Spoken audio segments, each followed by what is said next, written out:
जरूर पेश है सच्चाई और मजाक के महीन धागे पर बुनी अकबर और बीरबल की एक विस्तृत कहानी, लगभग शब्दों में। अकबर बीरबल, सच्चाई और मजाक। अध्याय एक मजाक जो सच से भारी पड़ गया। आगरा में वसंत ऋतु अपने पूरे शबाब पर थी। यमुना के किनारे बने मुकल बागों में फूलों की ऐसी बहार थी मानो जमीन ने आसमान से रंग उधार ले लिए हों। दीवाने कास में भी आज का माहौल कुछ ऐसा ही खुशनुमा और हल्का फुल्का था। शहंशाह जलालुद्दीन मोहम्मद अकबर उस दिन बेहद प्रसन्न चित्त थे। सुबह सुबह उन्हें खबर मिली थी कि दक्कन में उनकी सेनाओं को एक बड़ी कामयाबी मिली है और इस खुशी में उन्होंने दरबार में एक खास महफिल सजाई थी। इस महफिल में सल्तनत के सबसे गुणी कलाकार मौजूद थे। संगीतकार तानसेन के शिष्य अपने साजों से फिजा में रस घोल रहे थे और शायर अपनी बेहतरीन गजलों से दाद वसूल रहे थे। इसी बीच कन्नौज से एक हास्य कवि, जिन्हें लोग कवि कलाकंद के नाम से जानते थे, अपनी प्रस्तुति देने के लिए हाजिर हुए। कवि कलाकंद अपनी हाजिर जवाबी और किसी पर भी मजाकिया अंदाज में चुटकी लेने की कला के लिए मशहूर थे। उन्होंने अपनी कविता शुरू की और एक एक करके दरबार के मोटे सेनापति, कंजूस कजाची और बातूनी मुल्ला दो प्याजा पर ऐसी मीठी चुटकियां लीं कि पूरा दरबार ठहाकों से गूंज उठा। यहाँ तक कि जिन पर मजाक किया जा रहा था वे भी शहंशाह को खुश देखने के लिए जबरदस्ती मुस्कुरा रहे थे। अकबर भी खुलकर हंस रहे थे। उनकी आंखों से खुशी के आंसू बह रहे थे। इसी हंसी मजाक के माहौल में शहंशाह की नजर दरबार के एक कोने में खामोशी से बैठे एक शख्स पर पड़ी। वह थे उस्ताद मंसूर, सल्तनत के सबसे महान चित्रकार। उस्ताद मंसूर अपनी कला में माहिर थे। उनके बनाए चित्र ऐसे जीवंत होते थे कि देखने वाले को लगता था कि पंछी अभी कैनवस से उड़ जाएगा या फूल अपनी खुशबू बिखेर देगा। वह स्वभाव से बेहद शांत, गंभीर और स्वाभिमानी व्यक्ति थे। वह दरबारी राजनीति और मजाक मस्ती से दूर सिर्फ अपनी कला में डूबे रहते थे।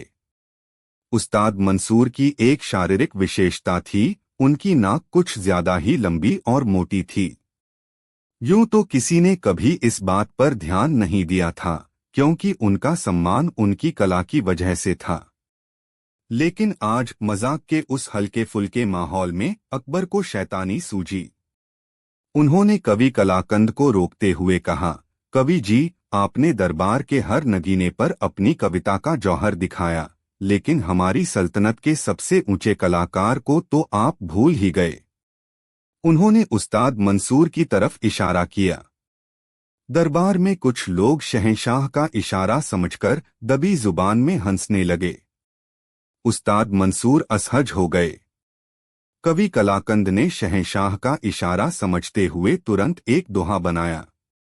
सभा में बैठे चित्रकार, कला जिनकी आलीशान, नाक पर गर बैठ जाए मक्खी तो लगे देखे हिंदुस्तान। यह सुनना था कि पूरा दरबार एक जोरदार ठहाके से गूंज उठा। खुद शहंशाह अकबर भी हंसते हंसते दोहरे हो गए। वाह वाह, क्या कहने की आवाजें आने लगीं। लेकिन उस एक शख्स के लिए यह हंसी किसी जहर बुझे तीर की तरह थी। उस्ताद मंसूर का चेहरा शर्म, अपमान और पीड़ा से सफेद पड़ गया। उनकी आंखों में आंसू भर आए। वह दुनिया के सबसे शक्तिशाली शहंशाह के दरबार में सैकड़ों लोगों के सामने अपनी शारीरिक बनावट के लिए उपहास का पात्र बन गए थे। जिस नाक से वह सांस लेते थे, आज वही उनके अपमान का कारण बन गई थी। वह अपनी जगह से उठे। पूरे दरबार की हंसी अचानक थम गई। सब हैरान थे कि वह क्या करने वाले हैं। उस्ताद मंसूर ने अपने कांपते हाथों से अपनी शाही पगड़ी उतारी और उसे शहंशाह के कदमों के पास रख दिया। उन्होंने अपनी कीमती तूलिका, ब्रश, जो उन्हें शहंशाह ने ही इनाम में दी थी, उसके ऊपर रख दी। उनकी आवाज में दर्द था, लेकिन स्वाभिमान की बुलंदी भी थी। आलमपनाह, उन्होंने कहा, यह नाचीज आपकी सल्तनत का एक मामूली खिदमतगार है। आज तक मैंने अपनी कला से आपकी शान बढ़ाने की कोशिश की। मैंने सोचा था कि मेरी पहचान मेरे हुनर से है, मेरे जिस्म से नहीं। लेकिन आज इस भरी सभा में मुझे एहसास हुआ कि मेरी सालों की मेहनत और कलाकारी मेरे नाक की लंबाई के आगे बौनी पड़ गई। उन्होंने एक गहरी सांस ली। जिस दरबार में एक कलाकार की कला का नहीं, बल्कि उसकी शारीरिक बनावट का मजाक उड़ाया जाए, उस दरबार में मेरे लिए कोई जगह नहीं। मैं उस्ताद मंसूर आज से शाही चित्रकार के पद से इस्तीफा देता हूं। खुदा आपको सलामत रखे। यह कहकर बिना किसी की तरफ देखे वह खामोशी से दरबार से बाहर चले गए। दरबार में मौत जैसा सन्नाटा छा गया। जो लोग अभी ठहाके लगा रहे थे, उनके सिर शर्म से झुक गए। कवि कलाकंद का चेहरा पीला पड़ गया था। शहंशाह अकबर का चेहरा, जो अभी हंसी से लाल था, अब गुस्से और शर्मिंदगी से लाल हो गया। उनका एक छोटा सा मजाक एक बहुत बड़े अपमान और संकट में बदल गया था। इस पूरे घटनाक्रम में सिर्फ एक व्यक्ति था जिसके चेहरे के भाव नहीं बदले थे, वह थे राजा बीरबल। उन्होंने न तो ठहाका लगाया था और न ही अब वह हैरान थे। उनकी आंखों में एक गहरी उदासी और चिंता थी, जैसे वह जानते थे कि एक छोटी सी चिंगारी अब एक बड़ी आग का रूप लेने वाली है।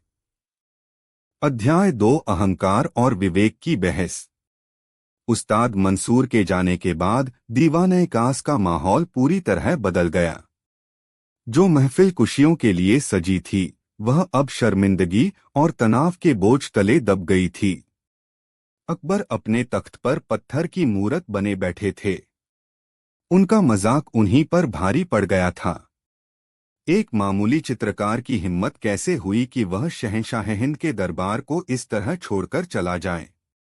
यह उनकी शान पर सीधा हमला था। महफिल बर्खास्त कर दी गई।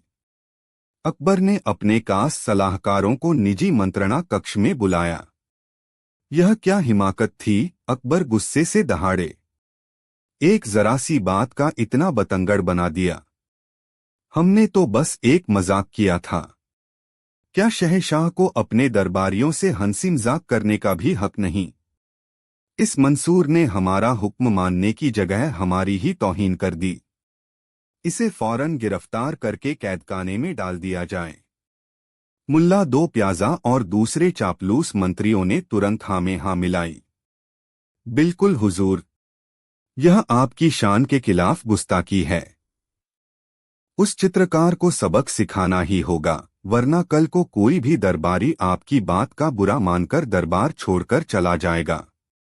अकबर का गुस्सा और भड़क गया।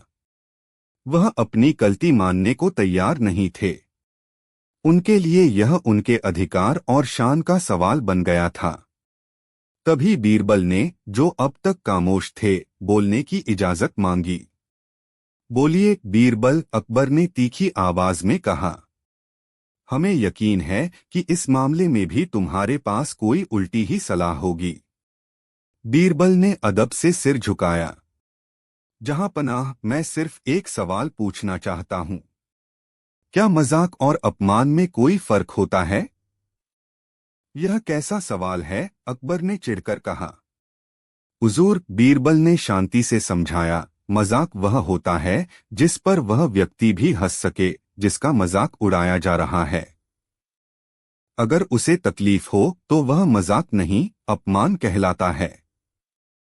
आपने जो किया वह आपके लिए मजाक था, लेकिन उस्ताद मंसूर के लिए वह भरी सभा में किया गया एक क्रूर अपमान था।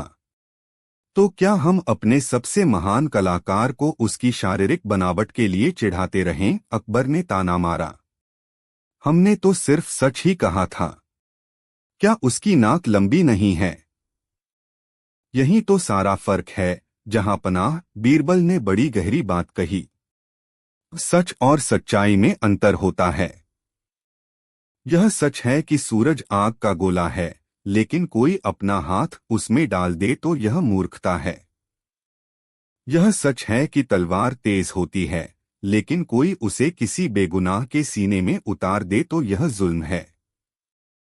सच जब बिना हमदर्दी और बिना मौके के बोला जाए तो वह दुनिया का सबसे धारदार हथियार बन जाता है। आपने सच का इस्तेमाल एक कलाकार को जलील करने के लिए किया। बीरबल की बातों ने अकबर को सोचने पर मजबूर कर दिया, लेकिन उनका अहंकार अभी भी उन पर हावी था। तो तुम चाहते हो कि हम शहंशाह हिंद एक मामूली चित्रकार से माफी मांगें? यह कभी नहीं होगा। इससे हमारी शान मिट्टी में मिल जाएगी। आलमपनाह, बीरबल ने नम्रता से कहा, गलती मान लेने से शान घटती नहीं, बढ़ जाती है। आपकी असली शान आपके तख्त या आपकी दौलत में नहीं, आपके इंसाफ में है। उस्ताद मंसूर सल्तनत का एक अनमोल हीरा है। उनके जैसा कलाकार सदियों में एक पैदा होता है। अगर वह चले गए तो यह सल्तनत का नुकसान होगा, उनका नहीं। कला किसी दरबार की मोहताज नहीं होती। लेकिन अकबर सुनने को तैयार नहीं थे। बस बीरबल, बहुत हो गया तुम्हारा फलसफा। हमने फैसला कर लिया है। मंसूर को या तो बिना शर्त वापस आकर माफी मांगनी होगी या फिर वह आगरा छोड़कर जाने के लिए आजाद है। हम उसकी जगह उससे भी बेहतर 100 चित्रकार खड़े कर सकते हैं। बहस खत्म हो चुकी थी।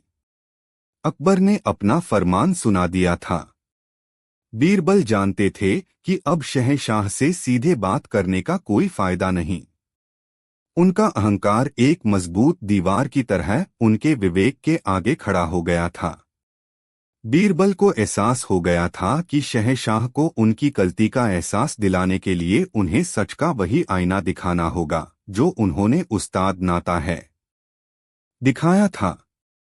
लेकिन यह काम बहुत खतरनाक था।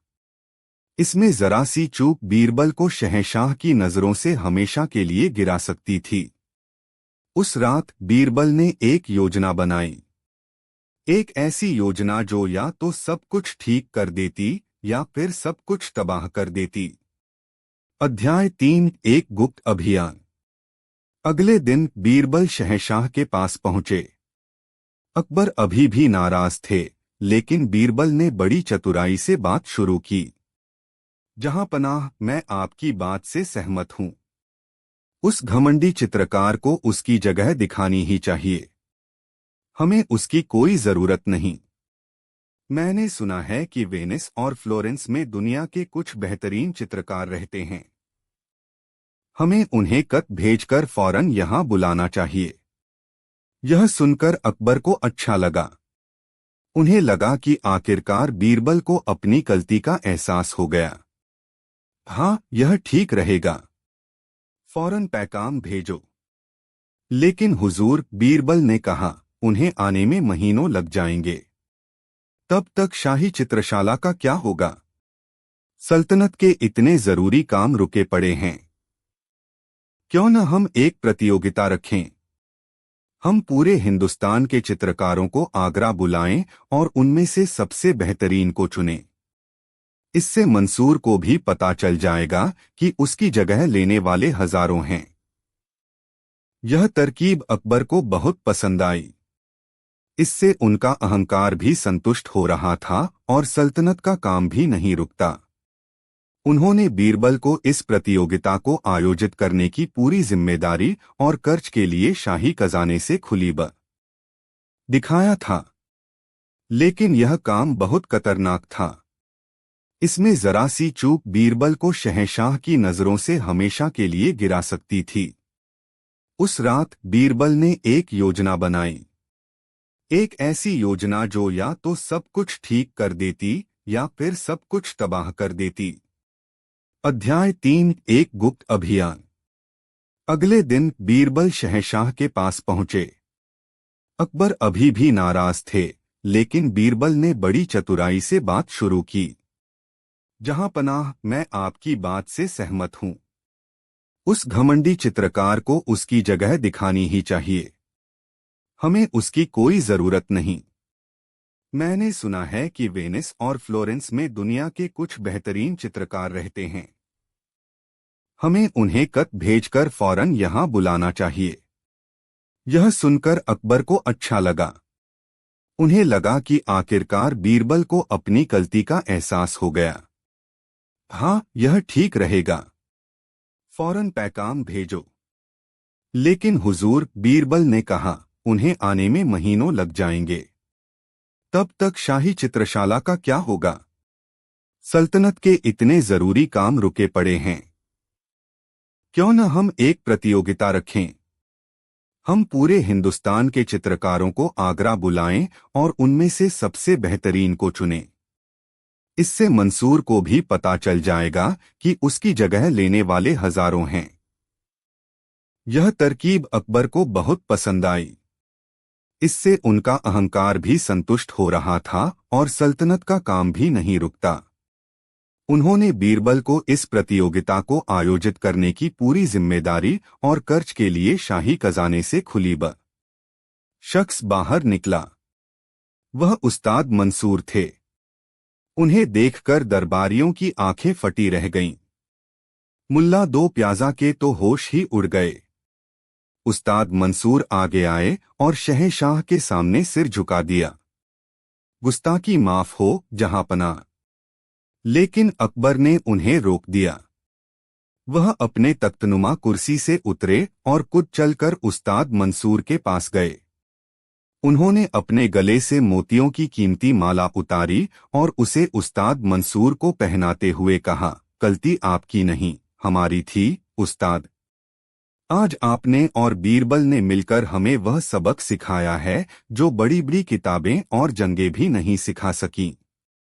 उन्होंने पूरे दरबार की तरफ मुड़कर कहा, आज हम आप सबके सामने यह कबूल करते हैं कि उस दिन हमने एक मजाक और अपमान के फर्क को न समझकर अपने सबसे गुणी कलाकार का दिल दुखाया। हमने सच का इस्तेमाल एक हथियार की तरह किया। लेकिन आज इस आईनाघर ने हमें हमारी ही तस्वीर दिखाकर हमारी आंखें खोल दी। उन्होंने उस्ताद मंसूर का हाथ पकड़कर कहा, एक शहंशाह की सच्ची शान बड़ी बड़ी इमारतों या जीती हुई जंगों में नहीं होती। उसकी सच्ची शान अपने लोगों की इज्जत करने और अपनी गलती को स्वीकार करने में होती है। आज हम आपसे, उस्ताद मंसूर, पूरे दरबार के सामने माफी मांगते हैं और आपसे दरख्वास्त करते हैं कि आप फिर से शाही चित्रकार का पद संभालें और हमारी सल्तनत की शान बढ़ाएं। यह एक ऐतिहासिक पल था। शहंशाह हिंद एक कलाकार से माफी मांग रहे थे। उस्ताद मंसूर की आंखों में खुशी और सम्मान के आंसू थे। उन्होंने शहंशाह का हाथ चूम लिया। यह मेरे लिए सबसे बड़ा सम्मान है, जहांपनाह। मैं अपनी आखिरी सांस तक आपकी खिदमत करूंगा। दरबार शहंशाह अकबर जिंदाबाद और राजा बीरबल जिंदाबाद के नारों से गूंज उठा। बाद में जब अकबर और बीरबल अकेले थे तो अकबर ने कहा, बीरबल, आज तुमने हमें शर्मिंदा तो बहुत किया, लेकिन एक बहुत बड़े गुनाह से भी बचा लिया। तुमने हमें सिखाया कि सच्चाई को हमेशा हमदर्दी और विवेक के तराजू पर तौलकर ही बोलना चाहिए, वरना वह जहर बन जाती है। बीरबल ने मुस्कुराते हुए कहा, जहांपनाह, आप तो खुद एक पारखी हैं। आप जानते हैं कि कभी कभी दवा कड़वी ही देनी पड़ती है। मैंने तो बस सच्चाई को मजाक का लिबास पहनाकर आपके सामने पेश कर दिया, ठीक वैसे ही जैसे आपने उस्ताद मंसूर के साथ किया था। फर्क सिर्फ इतना था कि मेरा मकसद अपमान करना नहीं, एहसास दिलाना था। उस दिन के बाद अकबर ने कभी किसी के शारीरिक बनावट या कमजोरी पर कोई मजाक नहीं किया। उन्हें समझ आ गया था कि शब्दों में कितनी ताकत होती है और एक बादशाह के मुंह से निकले शब्द तो इतिहास बना भी सकते हैं और बिगाड़ भी सकते हैं। और यह किस्सा हमेशा के लिए सच्चाई और मजाक की सबसे बेहतरीन मिसाल बनकर मुगल दरबार के इतिहास में अमर हो गया। रहस्यमयी मुस्कान के साथ कहा, अब आखिरी और सबसे बड़े चित्र पर से पर्दा हटने की बारी थी। यह गैलरी के बिल्कुल बीच में लगा था। सब सांस रोककर इंतजार कर रहे थे। पर्दा हटा। सामने शहंशाह जलालुद्दीन मोहम्मद अकबर का खुद का आदमकद चित्र था। चित्रकारी अद्भुत थी। शहंशाह का रौब, उनकी आंखों का तेज, सब कुछ हूबहू था। लेकिन चित्रकार ने एक बहुत ही सूक्ष्म लेकिन गहरा मजाक किया था। उसने शहंशाह को एक बहुत ही खूबसूरत और कीमती तराजू हाथ में पकड़े हुए दिखाया था। तराजू के एक पलड़े पर इंसाफ लिखा था और वह ऊपर उठा हुआ था। दूसरे पलड़े पर मजाक लिखा था और वह भारी होकर नीचे झुका हुआ था। और उस मजाक वाले पलड़े पर एक लंबी नाक रखी हुई थी। तस्वीर का संदेश इतना साफ और इतना तीखा था कि एक पल के लिए पूरी गैलरी में सन्नाटा छा गया। शहंशाह अकबर उस तस्वीर को घूरते रह गए। उन्हें एक पल में सब कुछ याद आ गया। दीवान-ए-खास, कवि कलाकंद का दोहा, उस्ताद मंसूर का अपमानित चेहरा और उनका इस्तीफा। उन्हें एहसास हुआ कि बीरबल ने यह पूरा आईनाघर सिर्फ उनके लिए बनाया था। दूसरों का मजाक उड़ाते हुए वह खुश हो रहे थे, लेकिन जब सच्चाई का आईना उनके सामने रखा गया तो उन्हें वही चुभन, वही तकलीफ महसूस हुई जो उस दिन उस्ताद मंसूर ने महसूस की थी। उनकी हंसी गायब हो चुकी थी। उनका चेहरा गंभीर हो गया। उन्हें पहली बार अपनी गलती की गहराई का एहसास हुआ। उन्हें समझ आया कि एक बादशाह का मजाक सिर्फ मजाक नहीं होता, वह एक फरमान की तरह होता है। जब वह हंसता है तो पूरा दरबार हंसता है। जब वह किसी का अपमान करता है तो पूरा दरबार उस अपमान में शामिल हो जाता है। अध्याय 5, एक शहंशाह की सच्ची शान। यह किसने बनाया है? बीरबल। अकबर की आवाज में गुस्सा नहीं बल्कि एक गहरी आत्मग्लानि थी। बीरबल ने इशारा किया। गैलरी के एक कोने से एक बीरबल ने शहंशाह का स्वागत किया और कहा, जहां पनाह, मैंने देश के कोने कोने से आए कलाकारों से कुछ खास तस्वीरें बनवाई हैं। यह तस्वीरें सच्चाई को एक नए नजरिए से दिखाती हैं। इन्हें सच्चाई और मजाक की चित्रशाला कहा जा सकता है।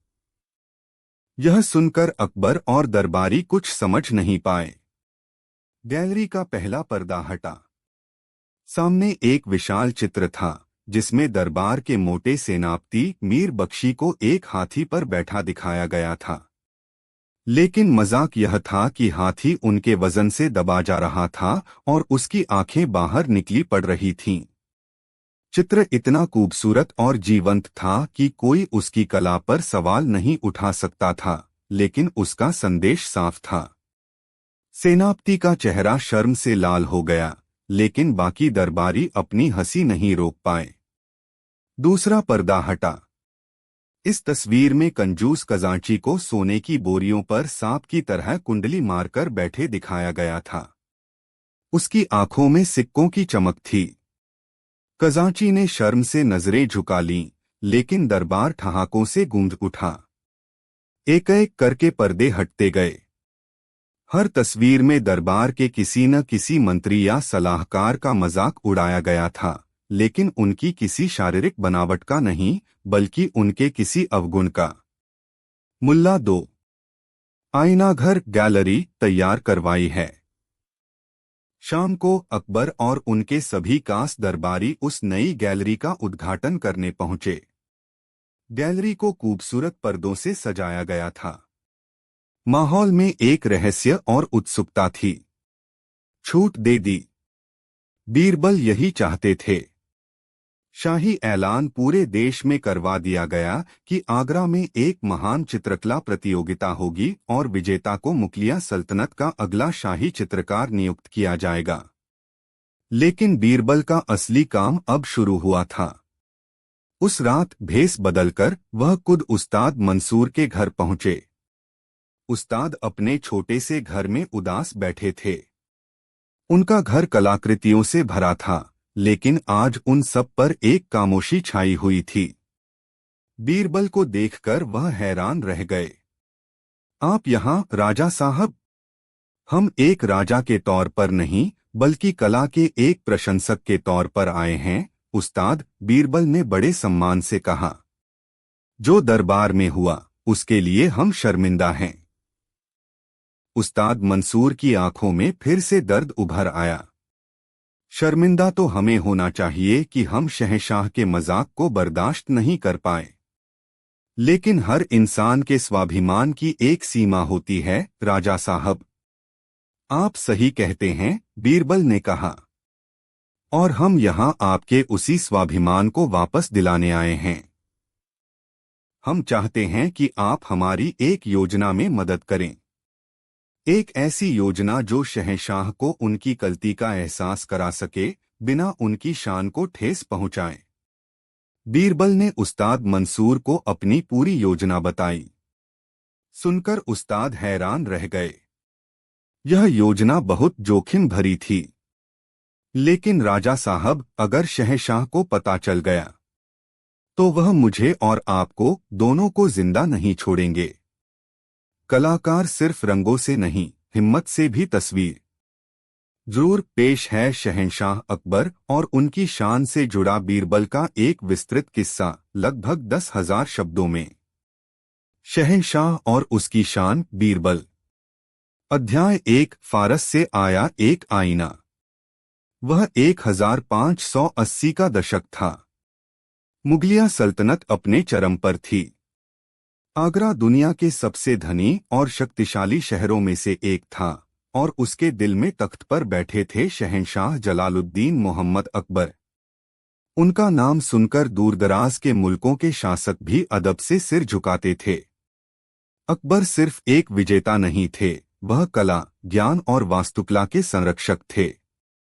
उनकी शान की कहानियां व्यापारियों और यात्रियों के जरिए पूरी दुनिया में फैली हुई थीं।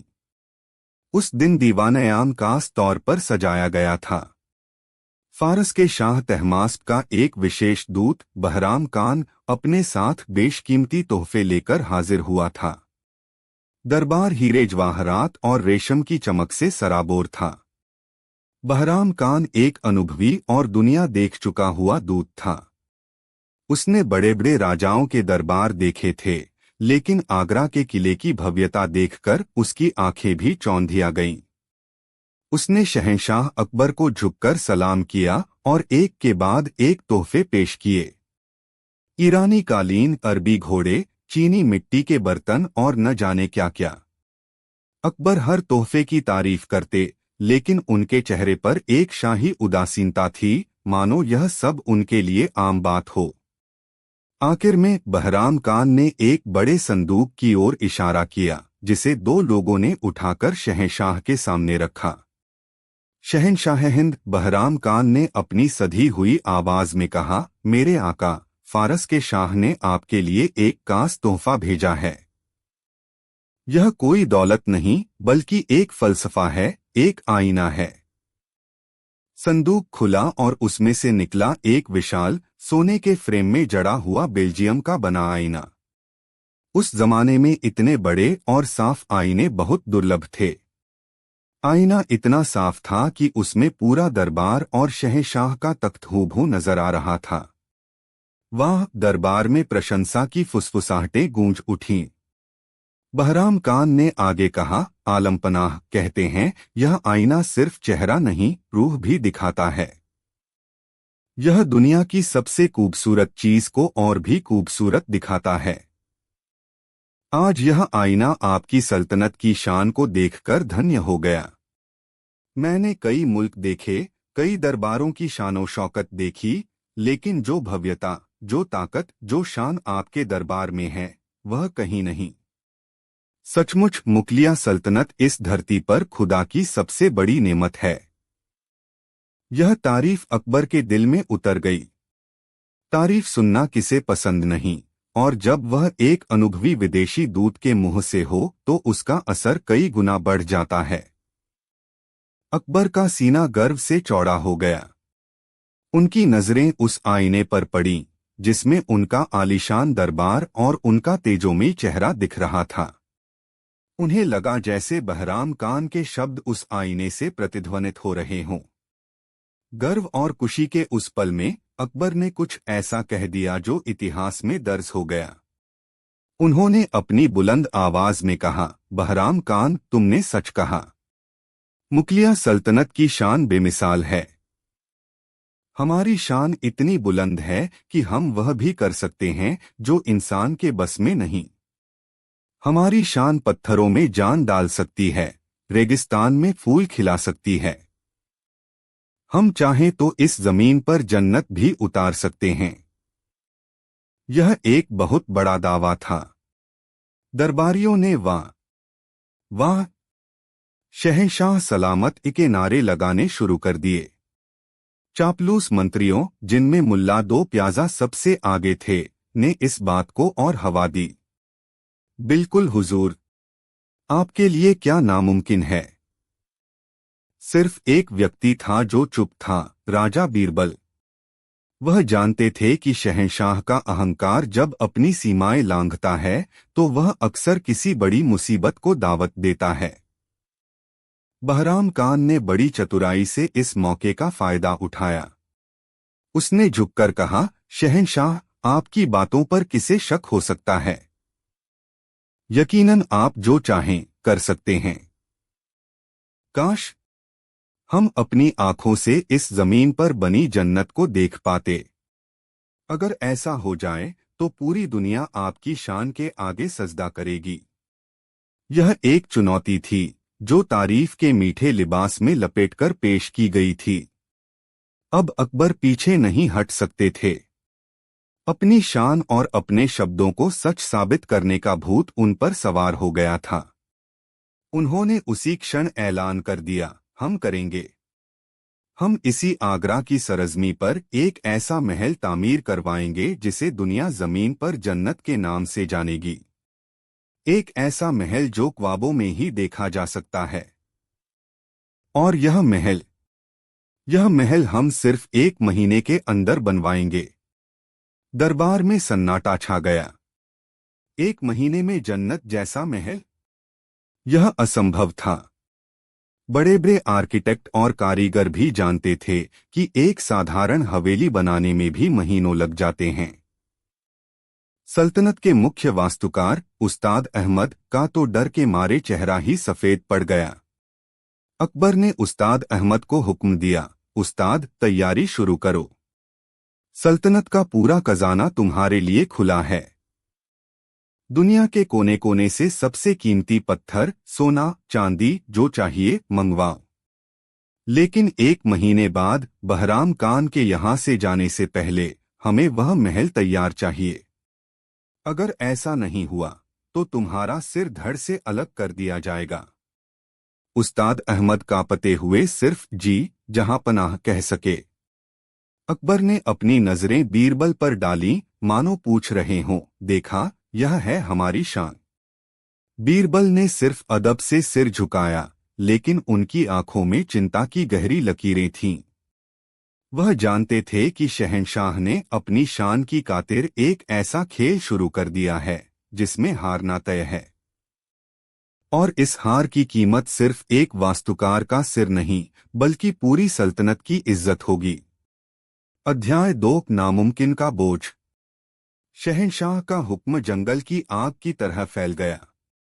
आगरा के बाहर यमुना के किनारे एक विशाल जमीन को चुना गया।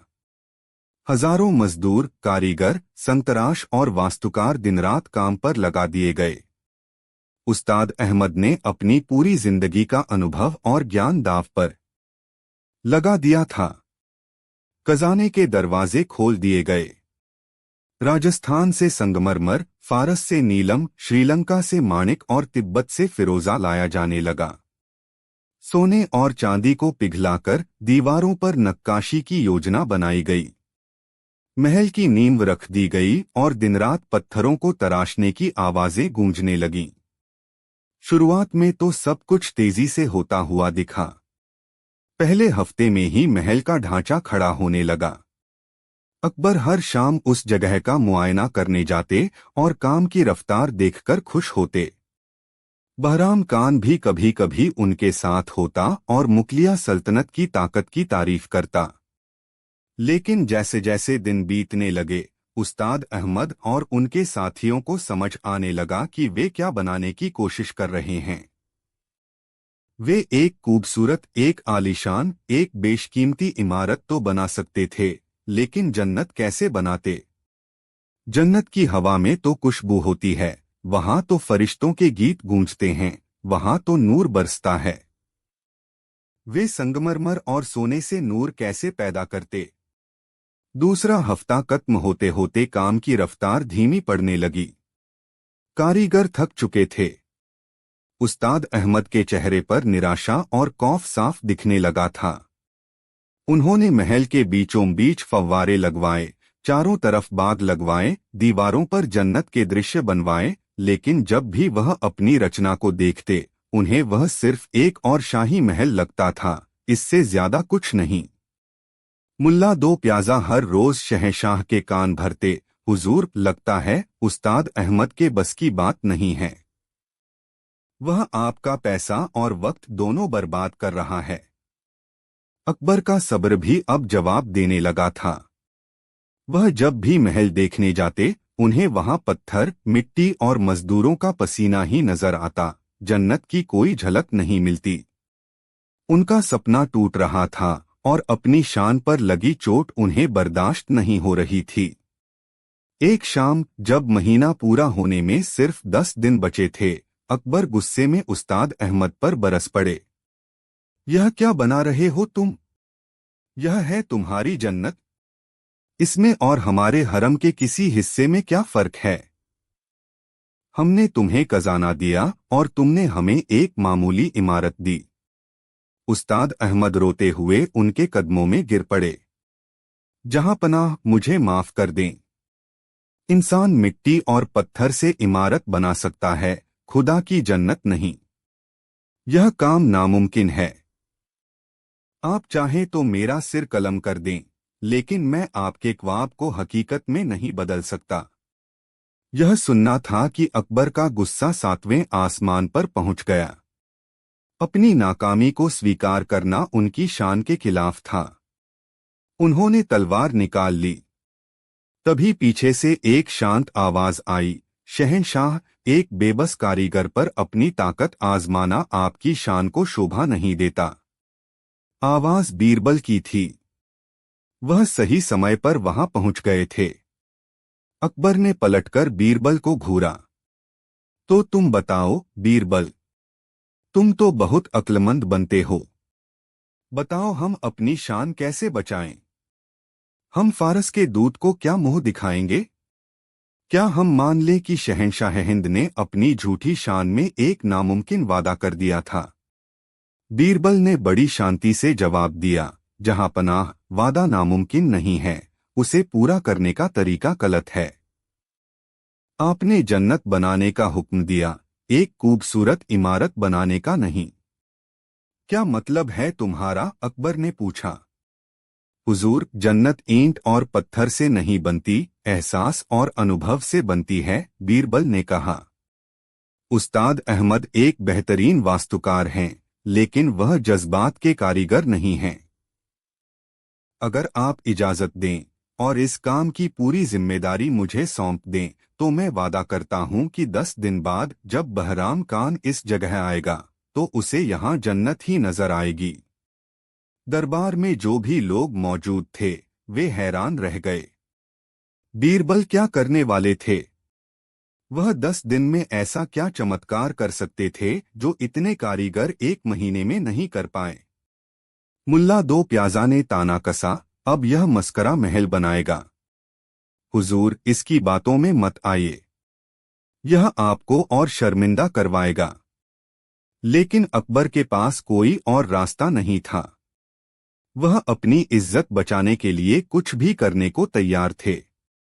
उन्होंने एक गहरी सांस ली और कहा, ठीक है बीरबल, हम तुम्हें यह मौका देते हैं। यह जिम्मेदारी अब तुम्हारी है। तुम्हें जो चाहिए मिलेगा। लेकिन याद रखना, अगर तुम नाकाम हुए तो उस्ताद अहमद की जगह जल्लाद के सामने तुम खड़े होगे।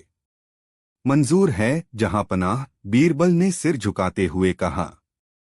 उस रात उस्ताद अहमद और सारे कारीगरों को काम से हटा दिया गया। आधी अधूरी बनी उस इमारत के चारों तरफ ऊंचे पर्दे लगा दिए गए ताकि कोई अंदर न देख सके। पूरा आगरा इस रहस्य को लेकर कानाफूसी कर रहा था कि आखिर बीरबल ऐसा क्या करने वाले हैं। बीरबल ने सल्तनत के खजाने से एक बड़ी रकम ली और अपने कुछ भरोसेमंद लोगों के साथ उस पर्दे के पीछे गायब हो गए। शहंशाह की शान का पूरा बोझ अब अकेले बीरबल के कंधों पर था। अध्याय 3 बीरबल की रहस्यमयी तैयारी। अगले 9 दिन आगरा के लोगों के लिए किसी पहेली की तरह गुजरे। उस पर्दे वाली जगह पर कोई निर्माण का काम नहीं हो रहा था। पत्थरों को तराशने या हथौड़े की कोई आवाज नहीं आती थी। हाँ, कुछ अजीब अजीब चीजें जरूर हो रही थीं। लोगों ने देखा कि सल्तनत के सबसे बेहतरीन संगीतकार, गायक और शायर उस पर्दे के पीछे जा रहे हैं।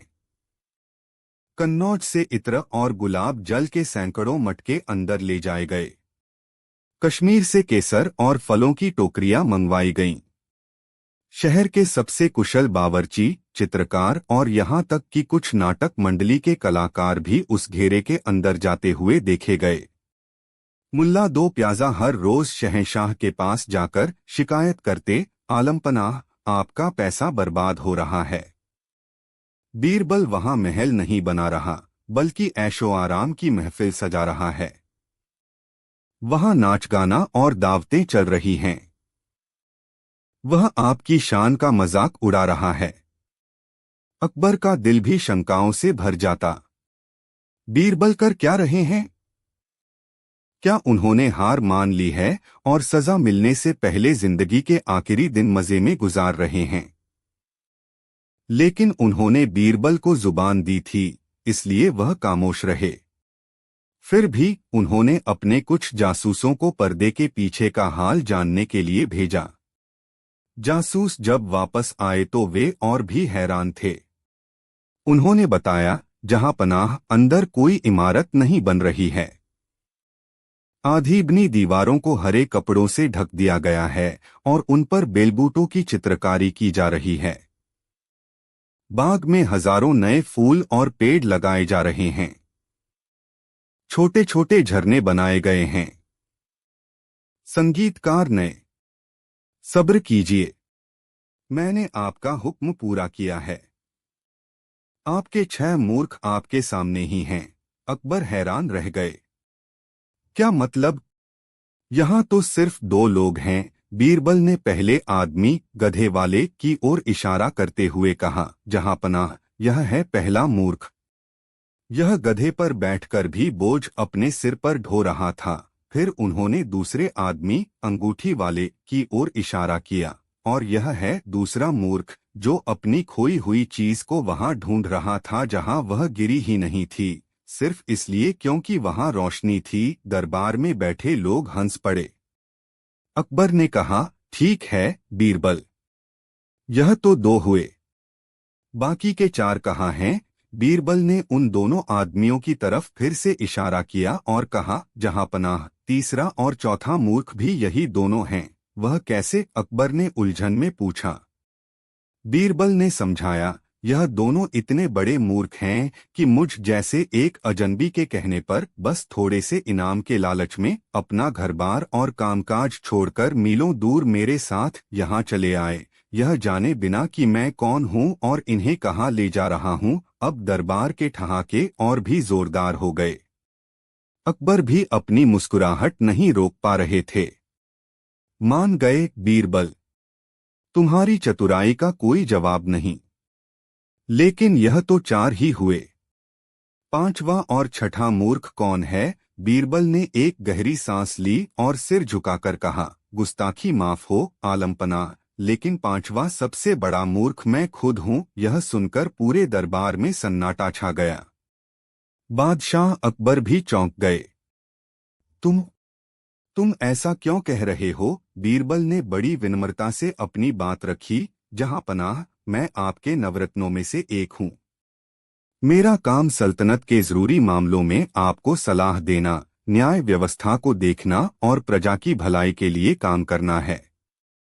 लेकिन मैं अपने सारे जरूरी काम छोड़कर पिछले 1 महीने से इस बेकार के काम में लगा रहा और पूरे राज्य में मूर्खों की तलाश करता रहा।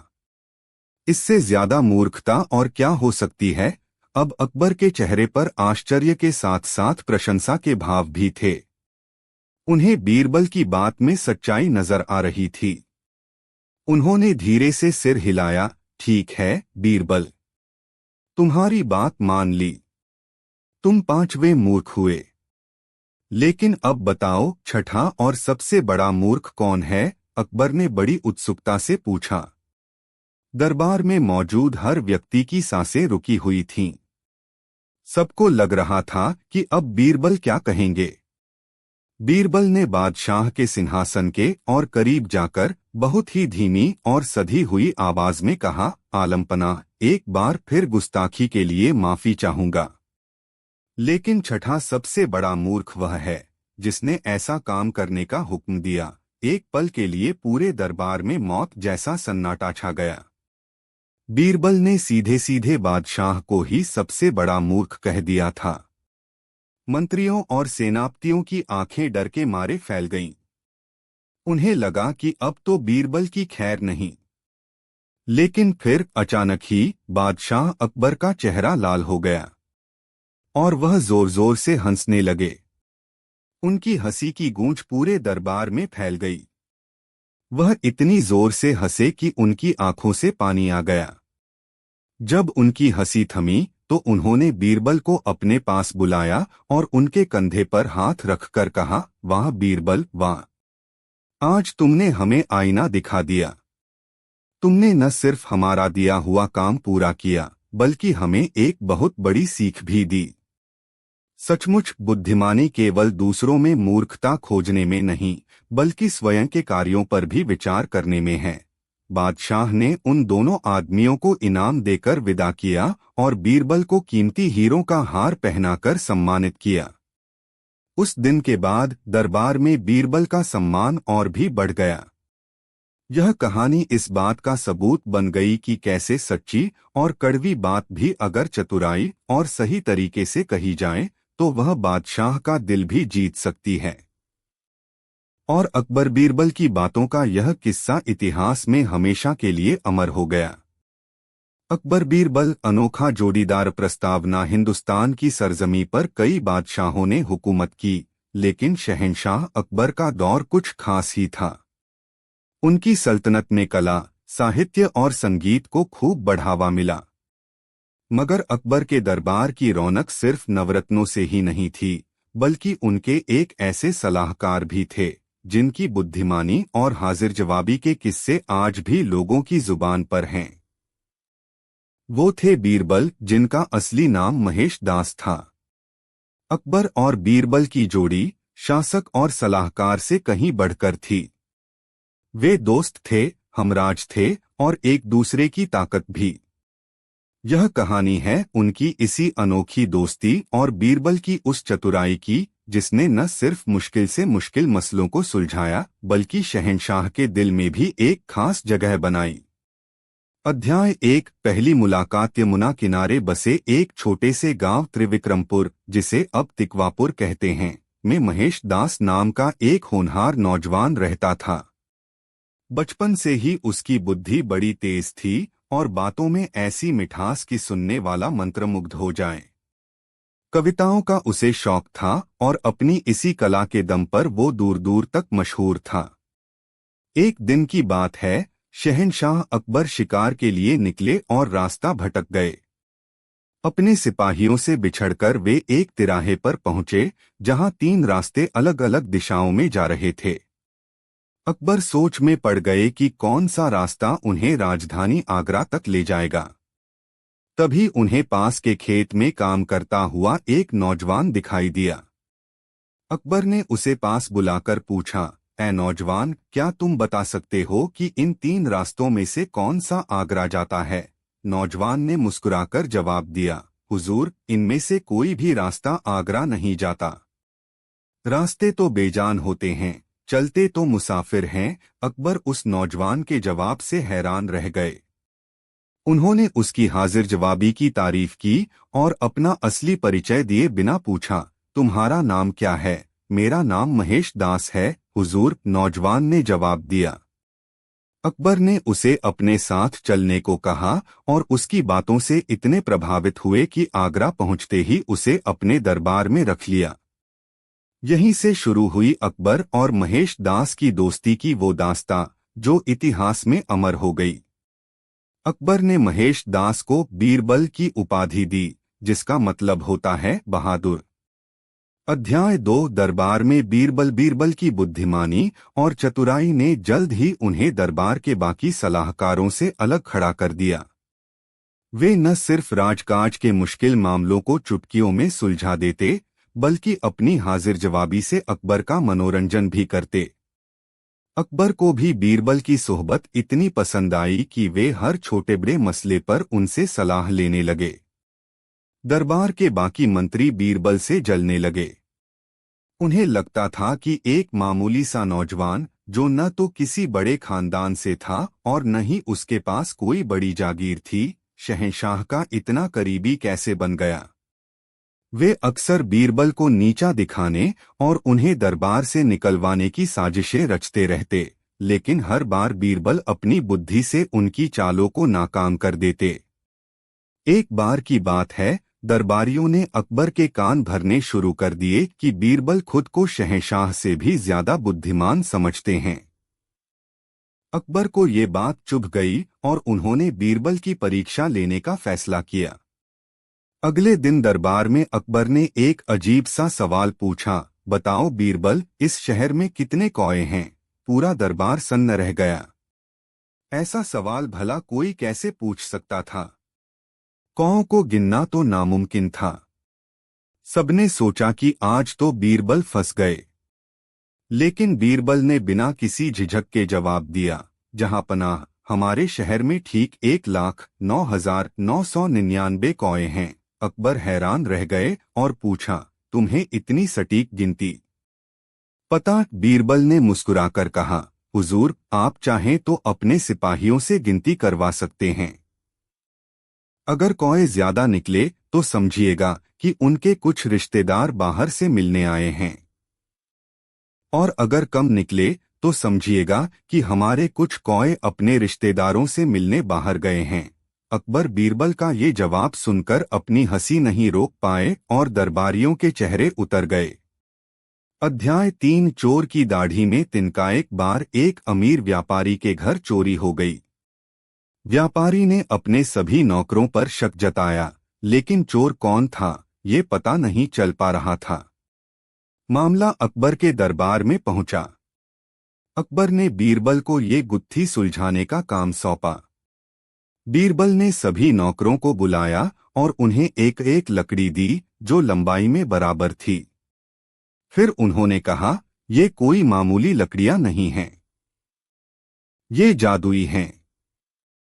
तुम सब इसे अपने अपने घर ले जाओ और कल सुबह दरबार में वापस लेकर आना। जिसने भी चोरी की होगी उसकी लकड़ी रात भर में 1 इंच लंबी हो जाएगी। सभी नौकर अपनी अपनी लकड़ी लेकर घर चले गए। उनमें से एक नौकर, जो असल में चोर था, बहुत डर गया। उसने सोचा, अगर मेरी लकड़ी सच में लंबी हो गई तो मैं पकड़ा जाऊंगा। क्यों न मैं इसे 1 इंच छोटा कर दूं, ताकि सुबह तक ये बाकी लकड़ियों के बराबर हो जाए। यही सोचकर उसने अपनी लकड़ी 1 इंच काट दी। अगली सुबह जब सभी नौकर दरबार में अपनी अपनी लकड़ी लेकर हाजिर हुए तो बीरबल ने फौरन चोर को पहचान लिया। उसकी लकड़ी बाकी सब की लकड़ियों से 1 इंच छोटी थी। अकबर ने पूछा, बीरबल, तुमने ये कैसे किया? बीरबल ने समझाया, जहां पनाह, ये कोई जादुई लकड़ी नहीं थी। चोर ने डर के मारे अपनी लकड़ी खुद ही छोटी कर दी। कहते हैं न, चोर की दाढ़ी में तिनका। अध्याय 4 सबसे बड़ा मूर्ख। एक दिन अकबर ने बीरबल से कहा, बीरबल, हमें इस राज्य के 5 सबसे बड़े मूर्ख ढूंढकर लाओ। बीरबल को ये काम बड़ा अजीब लगा, लेकिन वे शहंशाह का हुक्म टाल नहीं सकते थे। वे मूर्खों की तलाश में निकल पड़े। कुछ दिनों बाद बीरबल दरबार में 2 लोगों के साथ हाजिर हुए। अकबर ने पूछा, हमने तो 5 मूर्ख लाने को कहा था, तुम सिर्फ 2 ही लेकर आए हो। बीरबल ने जवाब दिया, हुजूर, बाकी के 3 भी यहीं मौजूद हैं। अकबर को कुछ समझ नहीं आया। बीरबल ने समझाना शुरू किया, ये पहला आदमी है जो बैलगाड़ी पर बैठकर सफर कर रहा था, लेकिन अपना सामान सिर पर उठाए हुए था। जब मैंने पूछा कि ऐसा क्यों, तो उसने कहा कि कहीं बैल पर ज्यादा बोझ न पड़ जाए। इससे बड़ा मूर्ख और कौन हो सकता है। और ये दूसरा, बीरबल ने आगे कहा, इसकी अंगूठी आंगन में खो गई थी, लेकिन ये उसे सड़क पर ढूंढ रहा था।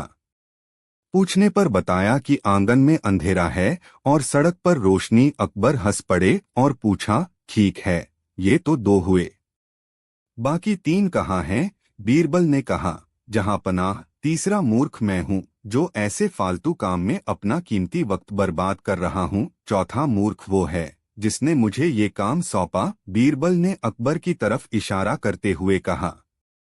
और 5वां मूर्ख, बीरबल ने पूरे दरबार पर नजर घुमाते हुए कहा, वो है जो ये तमाशा देख रहा है। ये सुनते ही पूरे दरबार में ठहाका गूंज उठा। अकबर भी अपनी हंसी नहीं रोक पाए और उन्होंने बीरबल की चतुराई की खूब तारीफ की। अध्याय 5 हरा घोड़ा। एक बार अकबर ने बीरबल से एक ऐसा घोड़ा लाने को कहा जो हरे रंग का हो। बीरबल जानते थे कि हरे रंग का घोड़ा नहीं होता, लेकिन वे ये भी जानते थे कि शहंशाह से बहस करने का कोई फायदा नहीं। उन्होंने अकबर से कहा, हुजूर, मुझे थोड़ा वक्त दीजिए, मैं आपके लिए हरे रंग का घोड़ा जरूर ढूंढ लाऊंगा। बीरबल कई दिनों तक दरबार से गायब रहे। फिर एक दिन वे वापस आए और अकबर से कहा, जहां पनाह, मैंने आपके लिए हरे रंग का घोड़ा ढूंढ लिया है, लेकिन उसके मालिक की 2 शर्तें हैं। अकबर ने उत्सुकता से पूछा, क्या शर्तें हैं? बीरबल ने कहा, पहली शर्त यह है कि घोड़ा लेने आपको खुद जाना पड़ेगा। अकबर बोले, ठीक है, हमें मंजूर है। और दूसरी शर्त यह है, बीरबल ने कहा, कि आपको हफ्ते के 7 दिनों के अलावा किसी और दिन जाना होगा। अकबर समझ गए कि बीरबल क्या कहना चाहते हैं। वे मुस्कुराए और अपनी मांग वापस ले ली। उपसंहार, अकबर और बीरबल की कहानियां सिर्फ हंसी मजाक के किस्से नहीं हैं, बल्कि ये हमें सिखाती हैं कि कैसे मुश्किल से मुश्किल हालात में भी अपनी बुद्धि और चतुराई से रास्ता निकाला जा सकता है। बीरबल ने ये साबित कर दिया कि इंसान अपने गुणों से बड़ा बनता है, न कि अपने जन्म या धन दौलत से। उनकी दोस्ती की मिसाल आज भी दी जाती है और उनके किस्से हमें हमेशा याद दिलाते रहेंगे कि एक सच्चा दोस्त और सलाहकार किसी भी सल्तनत की सबसे बड़ी दौलत होता है। गूगल।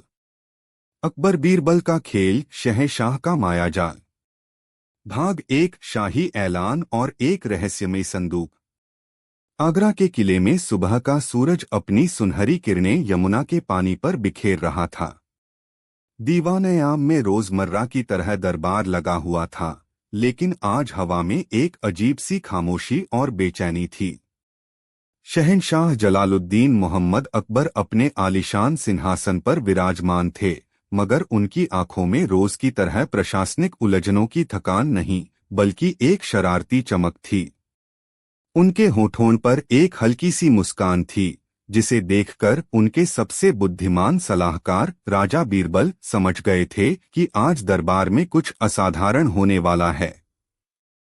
दरबारी मंत्री और मनसबदार अपनी अपनी जगहों पर अनुशासित ढंग से बैठे थे, लेकिन उनकी नजरें बार बार दरबार के बीचों बीच रखे एक बड़े काले आबनूस की लकड़ी के संदूक पर जा टिकती थीं। यह संदूक किसी आम खजाने के संदूक जैसा नहीं था। इस पर सोने या चांदी का कोई काम नहीं था, न ही इस पर हीरे जवाहरात जड़े थे। यह सादा, चिकना और रहस्यमयी था। इसकी खासियत थे इस पर लगे 3 विशाल अलग अलग धातुओं के ताले। पहला ताला शुद्ध लोहे का था, जो शक्ति और दृढ़ता का प्रतीक लग रहा था। दूसरा ताला कांसे का था, जिसकी चमक समय के साथ कुछ फीकी पड़ गई थी, जो प्राचीन ज्ञान और अनुभव का आभास दे रहा था।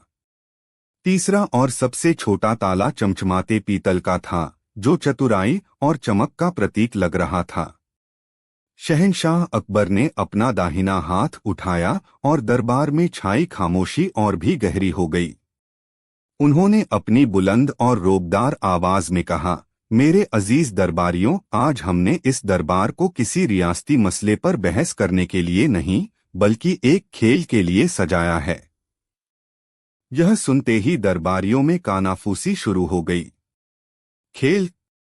शहंशाह के खेल अक्सर उनकी बुद्धि और हाजिर जवाबी की परीक्षा होते थे, जिसमें नाकामयाबी का मतलब होता था शर्मिंदगी और कभी कभी तो सजा भी। अकबर ने संदूक की ओर इशारा करते हुए कहा, आप सबके सामने यह संदूक मौजूद है।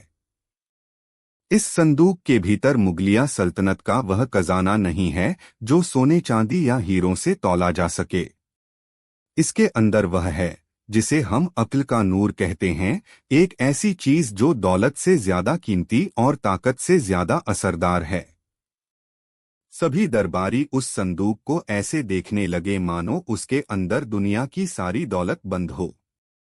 इस संदूक को खोलने के लिए 3 तालों को खोलना होगा, शहंशाह ने अपनी बात जारी रखी। और यह ताले किसी चाबी से नहीं खुलेंगे। यह खुलेंगे बुद्धि, तर्क और समझ की चाबियों से।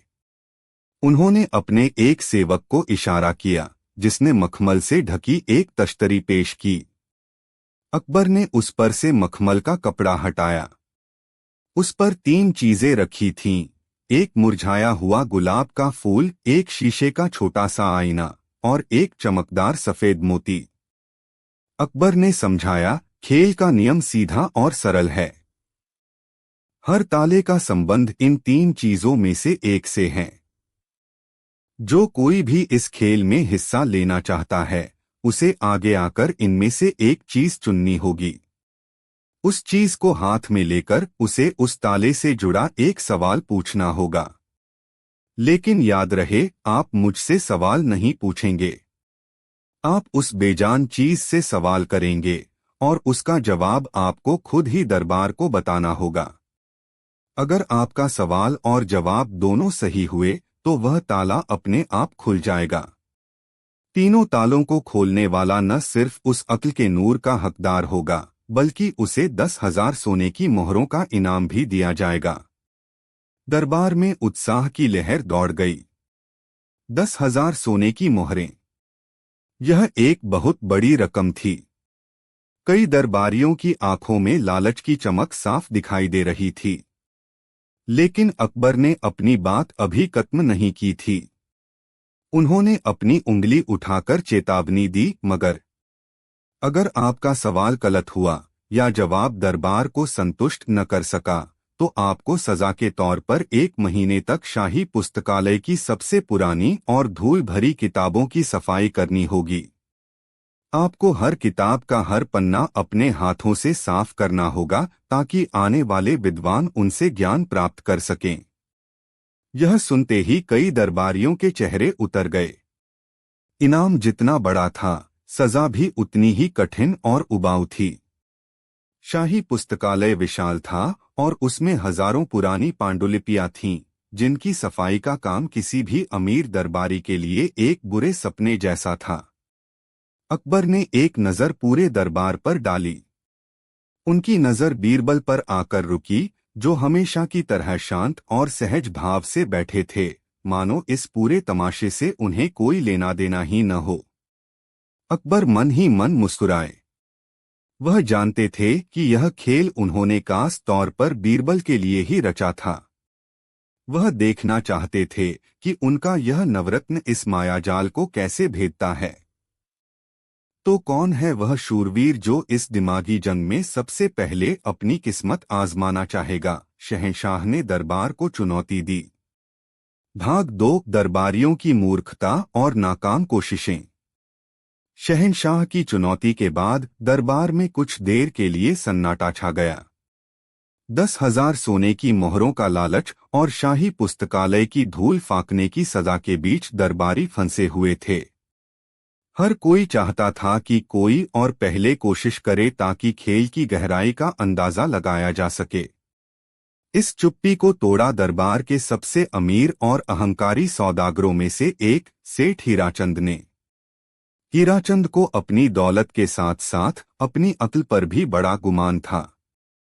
उसे लगा कि यह महज शब्दों का खेल है और वह अपनी चतुराई से शहंशाह को प्रभावित कर लेगा। वह अपनी जगह से उठा, शहंशाह को 3 बार झुककर सलाम किया और बोला, आलमपनाह, अगर इजाजत हो तो इस नाचीज को अपनी किस्मत आजमाने का मौका दिया जाए। अकबर ने मुस्कुराकर इजाजत दी, जरूर सेठ हीराचंद, आइए और दिखाइए अपनी समझ का जौहर। हीराचंद आत्मविश्वास से भरकर आगे बढ़ा। उसने मखमली तश्तरी पर रखी तीनों चीजों को घूरकर देखा। उसकी नजर सबसे कीमती चीज यानी मोती पर पड़ी। एक जौहरी होने के नाते उसे लगा कि वह मोती के रहस्य को सबसे बेहतर समझ सकता है।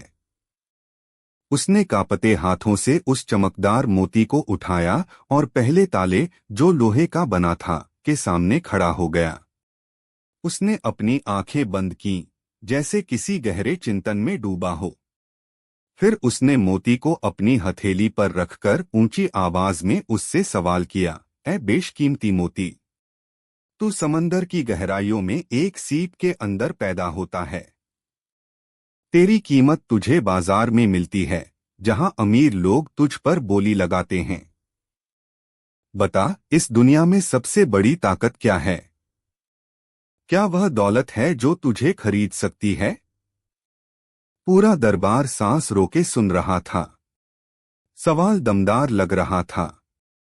फिर हीराचंद ने खुद ही जवाब दिया, हाँ, दुनिया में सबसे बड़ी ताकत दौलत ही है। क्योंकि दौलत से सल्तनतें खरीदी जा सकती हैं, सेनाएं खड़ी की जा सकती हैं और इंसाफ को भी मोड़ा जा सकता है। इसलिए इस लोहे के ताले का राज दौलत है। यह कहकर उसने उम्मीद भरी नजरों से लोहे के ताले की तरफ देखा।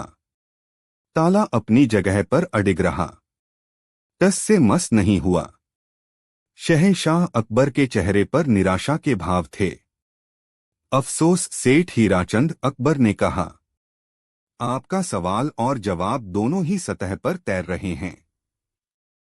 आपने मोती का बाहरी मूल्य देखा, उसकी रूह को नहीं समझा। और लोहे का ताला दौलत की चमक से नहीं खुलता। सिपाहियों, ले जाओ इन्हें और शाही पुस्तकालय का रास्ता दिखाओ।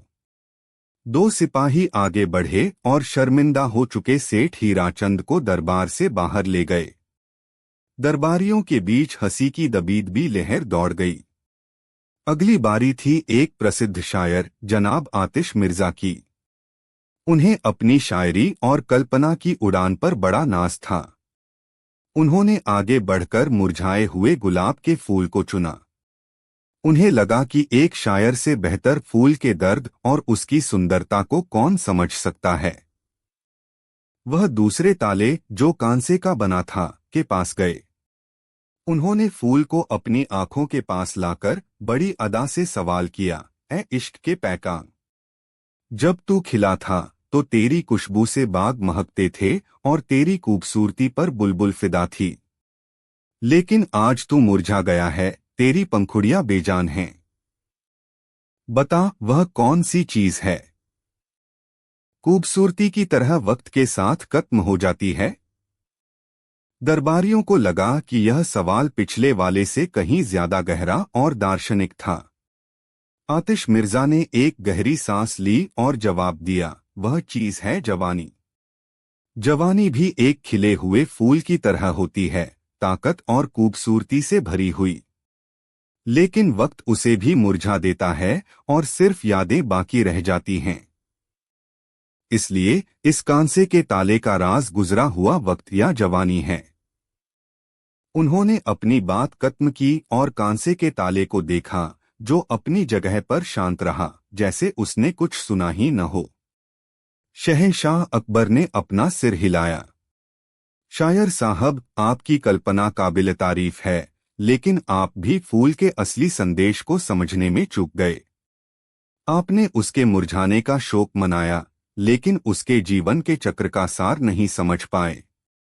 आपको भी 1 महीने के लिए किताबों के साथ वक्त गुजारना होगा। शायद वहां आपको वक्त का सही मतलब समझ आ जाए। शायर आतिश मिर्जा का चेहरा भी शर्म से लाल हो गया और वह सिपाहियों के साथ चले गए। अब दरबारियों में डर फैलने लगा था। खेल उतना आसान नहीं था जितना लग रहा था। कई नामी गिरामी मंत्री, सेनापति और विद्वानों ने कोशिश की, लेकिन सब नाकाम रहे। किसी ने आईने को सच का प्रतीक बताया तो किसी ने घमंड का, किसी ने मोती को पवित्रता कहा तो किसी ने छुपा हुआ ज्ञान।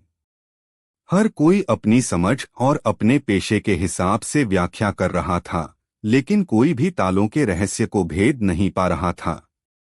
शाही पुस्तकालय में सफाई करने वालों की तादाद बढ़ने लगी थी और दरबार में हंसी मजाक की जगह एक गंभीर तनाव ने ले ली थी। शाम होने को आई। शहंशाह अकबर अब उकताने लगे थे। उन्हें निराशा हो रही थी कि उनके दरबार में एक भी ऐसा व्यक्ति नहीं है जो उनकी पहेली की गहराई तक पहुंच सके। उनकी नजरें एक बार फिर बीरबल पर गईं, जो अब भी अपनी जगह पर शांत बैठे थे, और उनकी आंखों में एक हल्की सी मुस्कुराहट थी, मानो वह इस पूरे नाटक का मजा ले रहे हों। अकबर ने लगभग थक चुकी आवाज में कहा, क्या इस दरबार में कोई भी ऐसा नहीं है जो इन तालों को खोल सके? क्या हम यह मान ले कि हमारी सल्तनत में अक्लमंदों की कमी हो गई है? उनकी नजरें सीधे बीरबल से टकराईं। यह एक चुनौती थी, एक आमंत्रण था। बीरबल अपनी जगह से उठे। उन्होंने शहंशाह को सलाम किया और बोले, जहां पनाह, अगर आपके सभी ज्ञानी दरबारी अपनी कोशिश कर चुके हों तो क्या यह गुस्ताख भी अपनी समझ आजमा सकता है?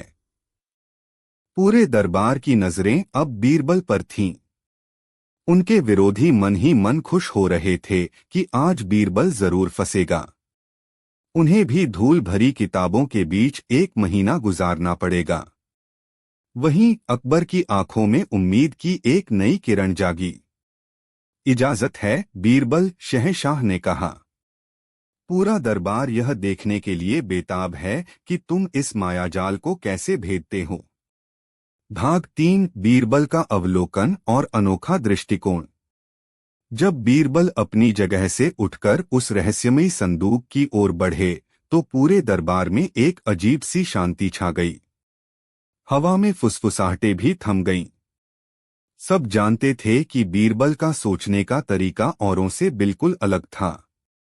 जहां दूसरे लोग समस्या की सतह को देखते थे, वहीं बीरबल उसकी जड़ तक पहुंचने की क्षमता रखते थे। उनके विरोधी, विशेषकर मुल्ला दो प्याजा और कुछ अन्य मंत्री, अपनी सांसें रोके देख रहे थे, इस उम्मीद में कि आज बीरबल की चतुराई जवाब दे जाएगी। बीरबल संदूक के पास नहीं गए। वह पहले उस मखमली तश्तरी के पास रुके जिस पर तीनों वस्तुएं रखी थीं। उन्होंने उन तीनों को उठाया नहीं, बस झुककर बड़ी गहराई से उनका निरीक्षण किया। उन्होंने मुरझाए हुए फूल को देखा, उसकी सूखी पंखुड़ियों और झुके हुए डंठल को परखा। फिर उन्होंने उस छोटे से आईने को देखा, उसकी साफ सतह और उसके किनारों की बनावट का मुआयना किया। अंत में उन्होंने उस गोल, चिकने मोती को देखा जो मंद रोशनी में भी चमक रहा था। दरबारियों को यह अजीब लगा। जहां बाकी सबने झटपट कोई एक चीज चुन ली थी, वहीं बीरबल तीनों को एक साथ समझने की कोशिश कर रहे थे। उन्होंने लगभग 1 मिनट तक उन चीजों को देखा और फिर उनकी नजरें शहंशाह अकबर पर जा टिकीं। वह शहंशाह के चेहरे के भावों को पढ़ रहे थे, उनकी आंखों की चमक, उनके होठों पर दबी मुस्कान और सिंहासन पर बैठने का उनका अंदाज। बीरबल जानते थे कि इस पहेली का असली जवाब उन बेजान चीजों में नहीं, बल्कि पहेली बनाने वाले के दिमाग में छिपा है। यह खेल वस्तुओं की व्याख्या का नहीं था, बल्कि शहंशाह के दृष्टिकोण को समझने का था। बीरबल ने महसूस किया कि हर वस्तु और उससे जुड़े ताले का संबंध शासन, इंसान और कायनात के किसी गहरे सिद्धांत से है। काफी देर तक सोचने के बाद बीरबल ने अपना पहला कदम उठाया। उन्होंने वह चीज नहीं चुनी जिसकी सबसे ज्यादा भौतिक कीमत थी, जैसा सेठ हीराचंद ने किया था। नहीं, उन्होंने वह चीज चुनी जो सबसे ज्यादा काव्यात्मक थी, जैसा शायर आतिश मिर्जा ने किया था। बीरबल ने सबसे पहले उस मुरझाए हुए गुलाब के फूल को उठाया। यह देखकर दरबार में हैरानी की एक लहर दौड़ गई। एक मुरझाया हुआ बेजान फूल, इसमें ऐसा क्या रहस्य हो सकता था जिसे इतने विद्वान नहीं समझ पाए। बीरबल उस फूल को लेकर पहले ताले यानी मजबूत लोहे के ताले के पास गए। यह भी दरबारियों के लिए एक चौंकाने वाली बात थी। लोहा शक्ति, स्थायित्व और युद्ध का प्रतीक था। उसका एक मुरझाए हुए फूल से क्या संबंध हो सकता था? बीरबल ने उस सूखे फूल को ताले के ठीक सामने रखा। उन्होंने अपनी आंखें बंद नहीं की, न ही कोई नाटकीय अंदाज अपनाया।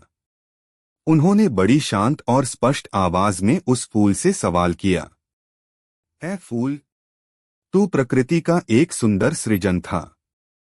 तू खिला, तूने अपनी खुशबू और खूबसूरती से दुनिया को आनंद दिया, और फिर तू अपने अंजाम को पहुंच गया, तू मुरझा गया।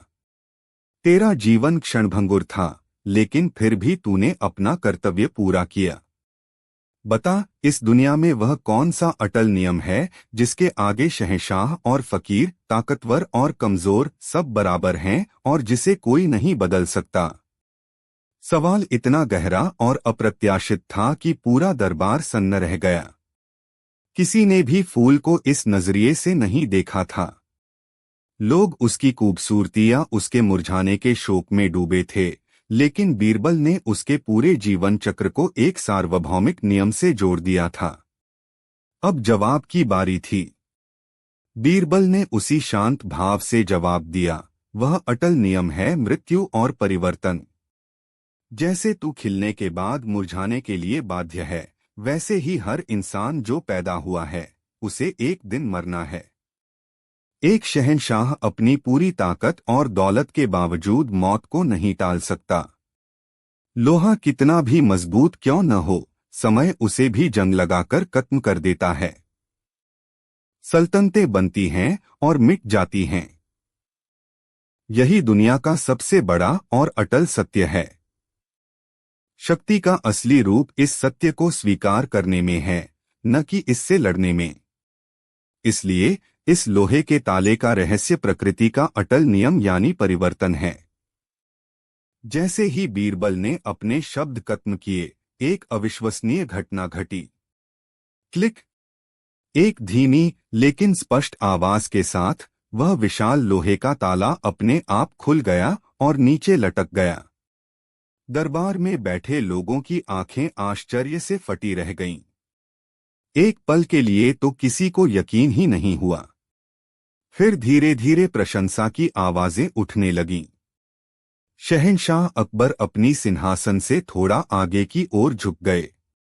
उनकी आंखों में अब सिर्फ शरारत नहीं, बल्कि सच्ची प्रशंसा और जिज्ञासा थी।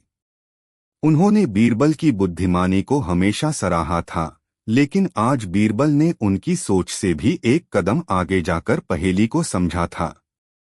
मुल्ला दो प्याजा और अन्य विरोधियों के चेहरे पर हवाइयां उड़ने लगीं। उन्हें लगा था कि बीरबल भी दूसरों की तरह कोई सही जवाब देंगे, लेकिन बीरबल ने तो खेल के पहले ही पड़ाव में उसकी आत्मा को पकड़ लिया था।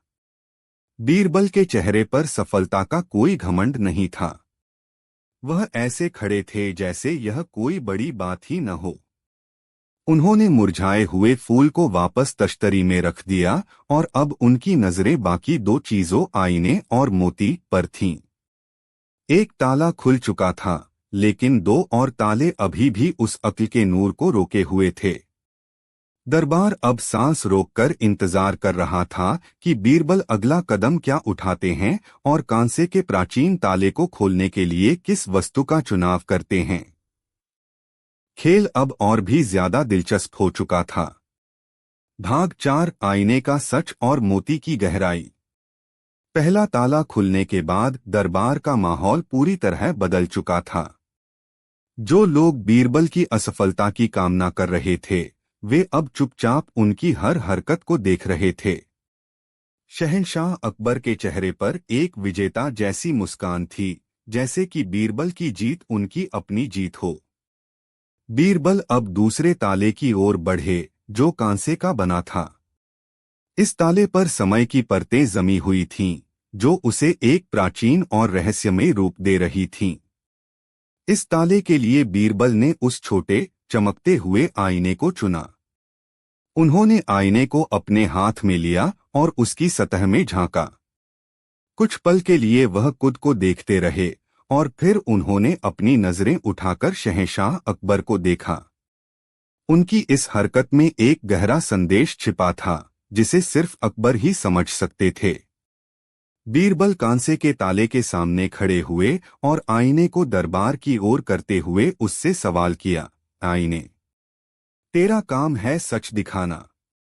तू खूबसूरती को खूबसूरती और बदसूरती को बदसूरती दिखाता है। तू न किसी की तारीफ करता है, न किसी की बुराई। तू बस वही दिखाता है जो तेरे सामने होता है, बिना किसी लागल पेट के।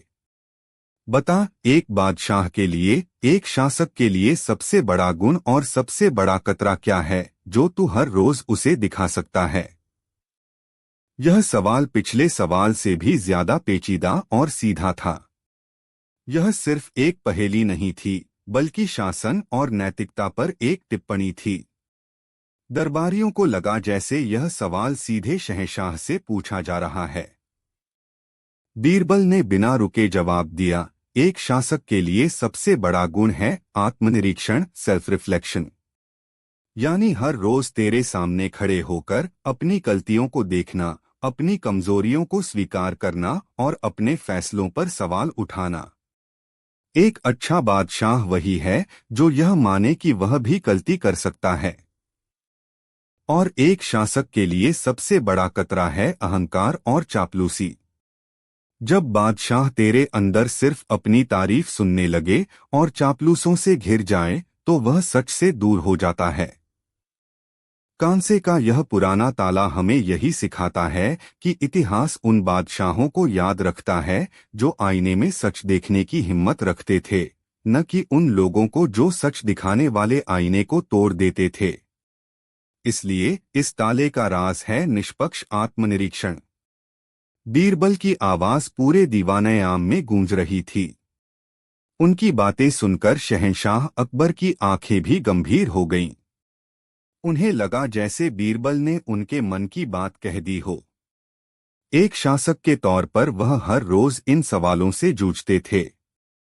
और फिर वही हुआ जिसकी सबको उम्मीद थी। क्लिक! एक और धीमी आवाज आई और कांसे का दूसरा ताला भी खुलकर नीचे गिर गया। अब दरबार में प्रशंसा की फुसफुसाहटें तालियों की गड़गड़ाहट में बदल गईं। लोगों ने अपनी जगहों पर खड़े होकर बीरबल की बुद्धिमानी का अभिवादन किया।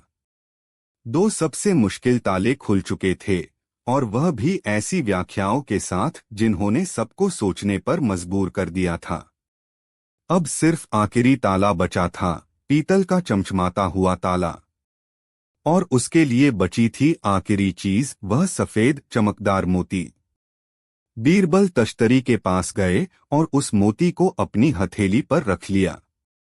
मोती छोटा था, लेकिन उसकी चमक असाधारण थी। बीरबल उसे लेकर आखिरी और तीसरे ताले के पास पहुंचे। यह ताला बाकी दोनों से छोटा, लेकिन ज्यादा जटिल दिख रहा था। उसकी पीतल की चमक ऐसी थी मानो वह कह रहा हो कि उसे खोलना सबसे मुश्किल है।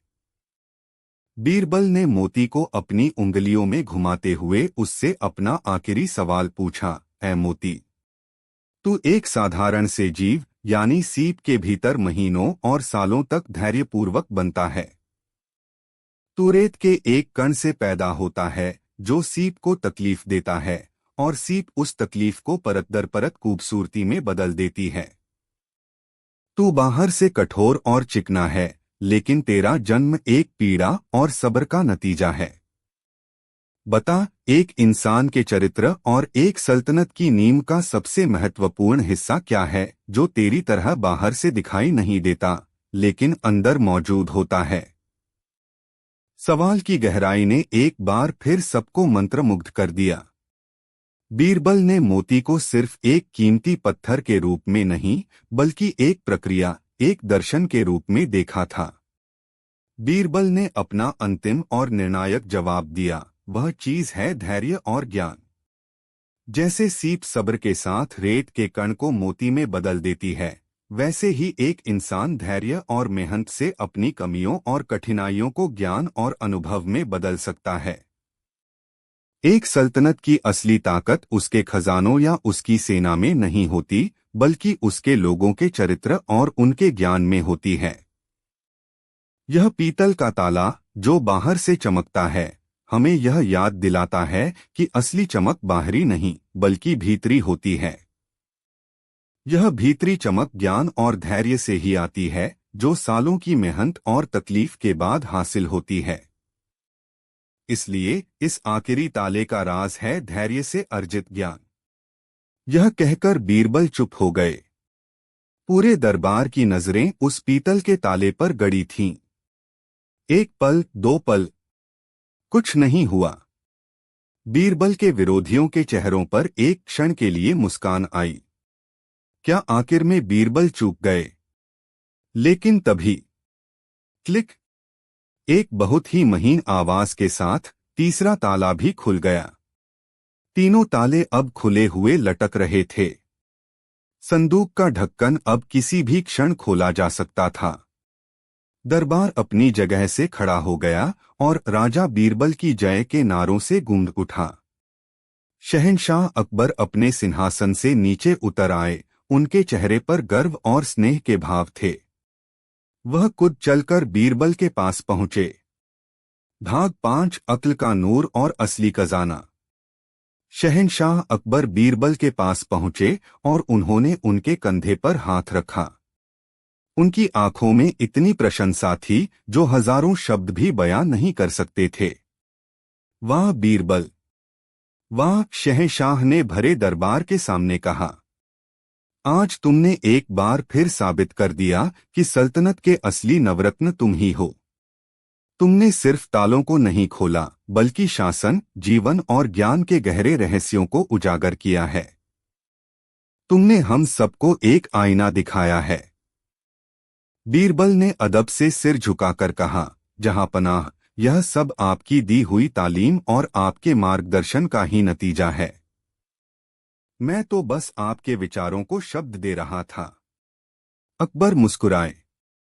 उन्होंने संदूक की ओर इशारा करते हुए कहा, अब आगे बढ़ो बीरबल। इस संदूक को खोलो और दुनिया को दिखाओ कि अक्ल का नूर क्या होता है। यह खजाना अब तुम्हारा है, साथ ही 10,000 सोने की मोहरें भी। बीरबल आगे बढ़े। पूरे दरबार की सांसें रुकी हुई थीं। हर कोई यह देखने को बेताब था कि उस रहस्यमयी संदूक के अंदर आखिर है क्या। क्या उसमें कोई चमत्कारी हीरा है, या कोई प्राचीन पांडुलिपि, या फिर कोई दैवीय वस्तु? बीरबल ने धीरे से उस भारी आबनूस के ढक्कन को उठाया। जैसे ही ढक्कन पूरी तरह खुला, अंदर का दृश्य देखकर सब हैरान रह गए। संदूक के अंदर न कोई हीरा था, न जवाहरात, न सोना चांदी। उसके अंदर मखमल के कपड़े पर सिर्फ एक छोटी सी, हाथ से लिखी हुई पर्ची रखी थी।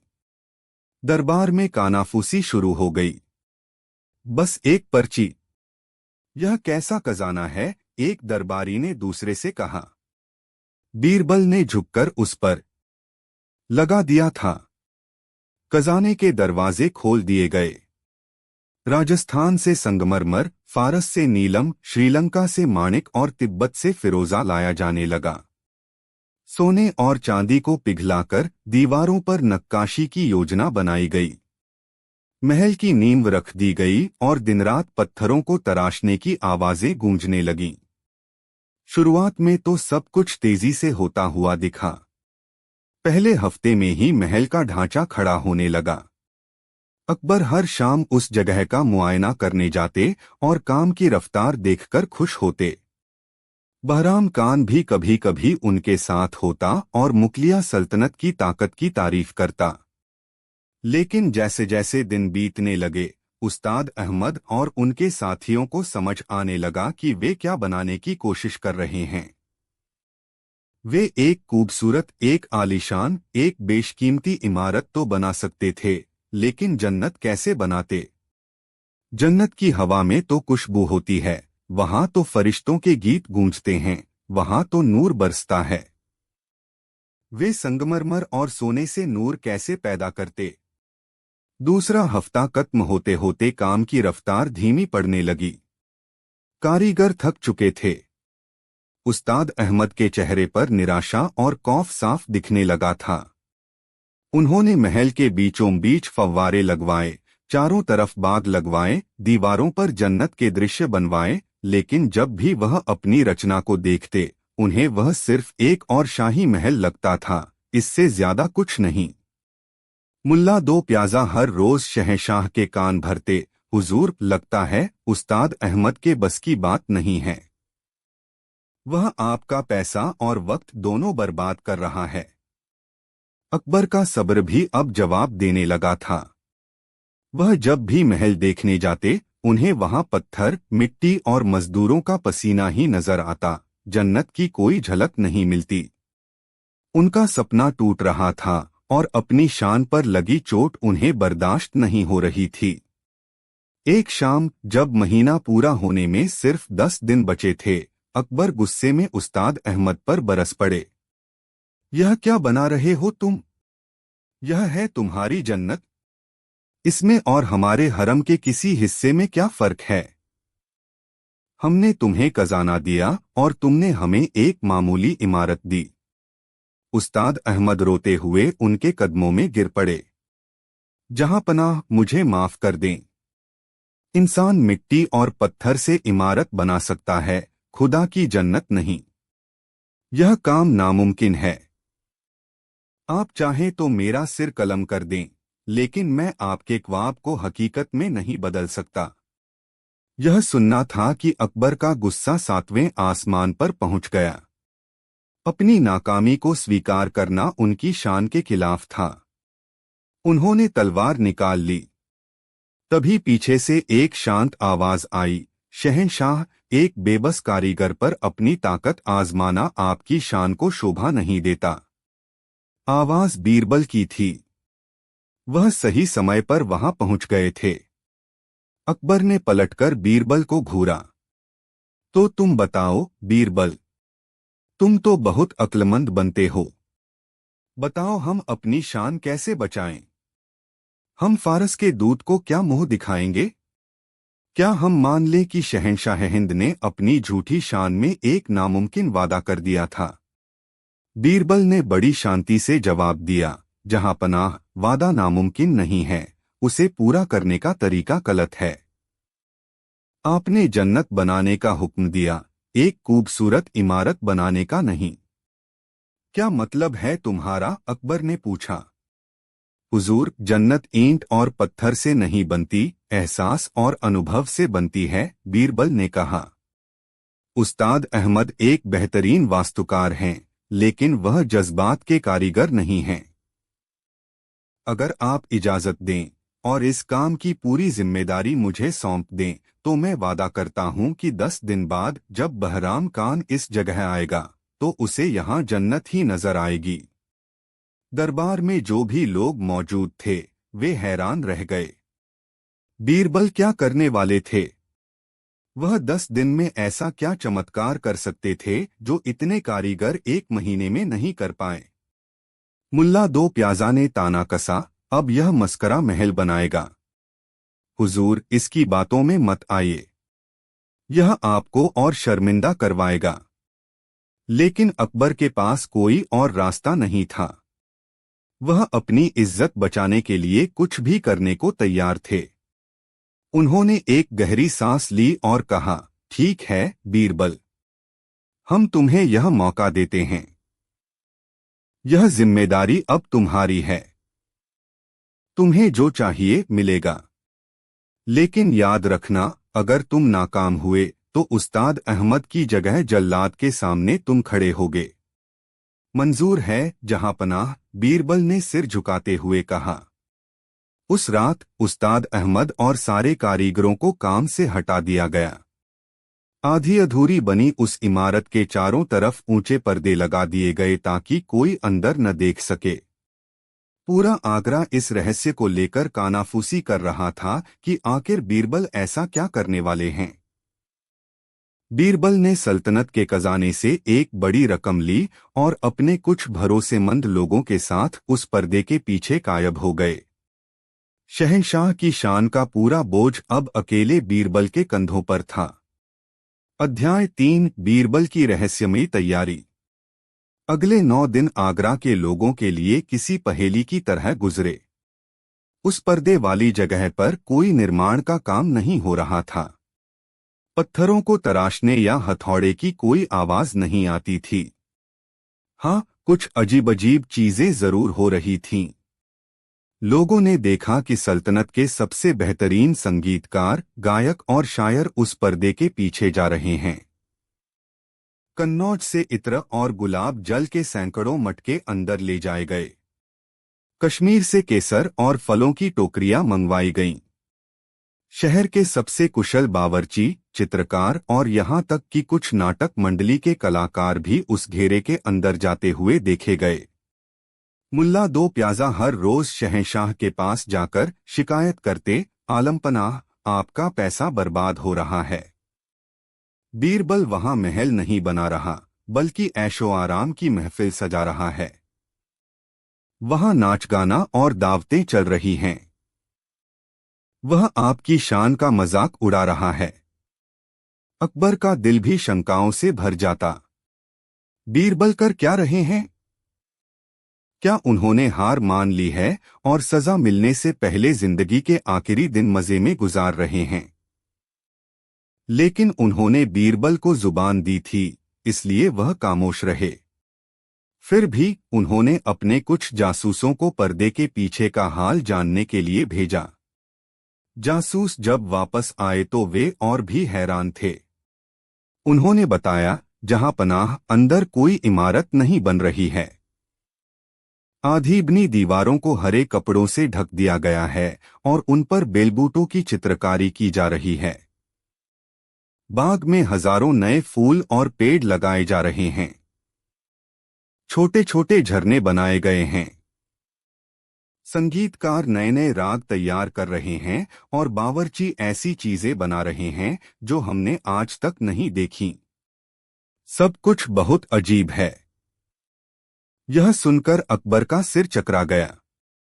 यह महल बनाने की तैयारी थी या किसी जश्न की?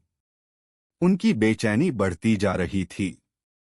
बहराम खान के जाने का दिन करीब आ रहा था और उनकी इज्जत दांव पर लगी थी। 10वें दिन की सुबह बीरबल शहंशाह की खिदमत में हाजिर हुए। उनके चेहरे पर न कोई डर था, न कोई घबराहट, बस एक शांत मुस्कान थी। जहांपनाह, आपकी जमीन पर जन्नत तैयार है, उन्होंने ऐलान किया। तैयार है? अकबर ने अविश्वास से पूछा। क्या बना लिया तुमने 10 दिन में, बीरबल?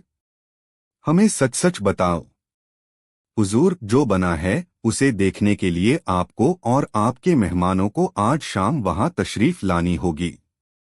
लेकिन मेरी कुछ शर्तें हैं।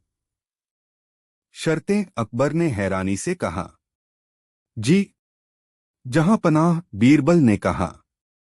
पहली शर्त यह है कि आप और आपके मेहमान अपनी शाही पोशाक और जेवरात उतारकर बिल्कुल सादे कपड़ों में आएंगे। दूसरी शर्त यह है कि आप अपनी तलवारें और अंगरक्षक बाहर ही छोड़ देंगे।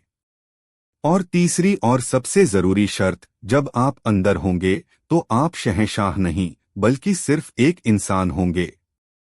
आप किसी को हुक्म नहीं देंगे, बस महसूस करेंगे। ये शर्तें बहुत अजीब थीं, खासकर एक शहंशाह के लिए। मुल्ला दो प्याजा चीख पड़ा, यह तो आपकी तौहीन है, हुजूर। यह आपकी शान के खिलाफ है। लेकिन अकबर बीरबल की आंखों में देख सकते थे। उनमें शरारत नहीं, बल्कि एक गहरा आत्मविश्वास था। अकबर को लगा कि शायद बीरबल ने सच में कुछ ऐसा कर दिखाया है जो उनकी समझ से परे है। उन्होंने एक गहरी सांस ली और कहा, ठीक है बीरबल, हमें तुम्हारी शर्तें मंजूर हैं। शाम ढल रही थी। शहंशाह अकबर, फारस के दूत बहराम कान और कुछ चुनिंदा दरबारी सबके सब सादे लिबास में उस पर्दे वाली जगह के बाहर खड़े थे। किसी के पास कोई हथियार नहीं था, कोई शाही तामझाम नहीं था।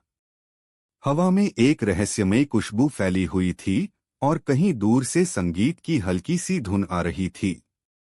बहराम कान के चेहरे पर एक व्यंग्यात्मक मुस्कान थी। उसे यकीन था कि आज वह मुगल शहंशाह को शर्मिंदा होते हुए देखेगा। बीरबल आगे आए और उन्होंने सिर झुकाया। चलिए जहांपना, आपकी जन्नत आपका इंतजार कर रही है। और उन्होंने उस विशाल पर्दे को हटाने का इशारा किया। अध्याय 4, एहसास की जन्नत। जैसे ही पर्दा हटा, सामने का दृश्य देखकर किसी को अपनी आंखों पर यकीन नहीं हुआ। वहां सोने चांदी का कोई महल नहीं था। आधी अधूरी दीवारें अभी भी वहीं थीं, लेकिन उन्हें हरे मखमल और फूलों की लताओं से इस तरह ढक दिया गया था कि वे किसी प्राचीन खूबसूरत खंडहर का हिस्सा लग रही थीं। जमीन पर नरम घास का कालीन बिछा था। चारों तरफ हजारों दिए और मोमबत्तियां टिमटिमा रही थीं, जिनकी रोशनी में सब कुछ सुनहरी और रहस्यमय लग रहा था। हवा में गुलाब, चमेली और रात की रानी की मिलीजुली खुशबू तैर रही थी।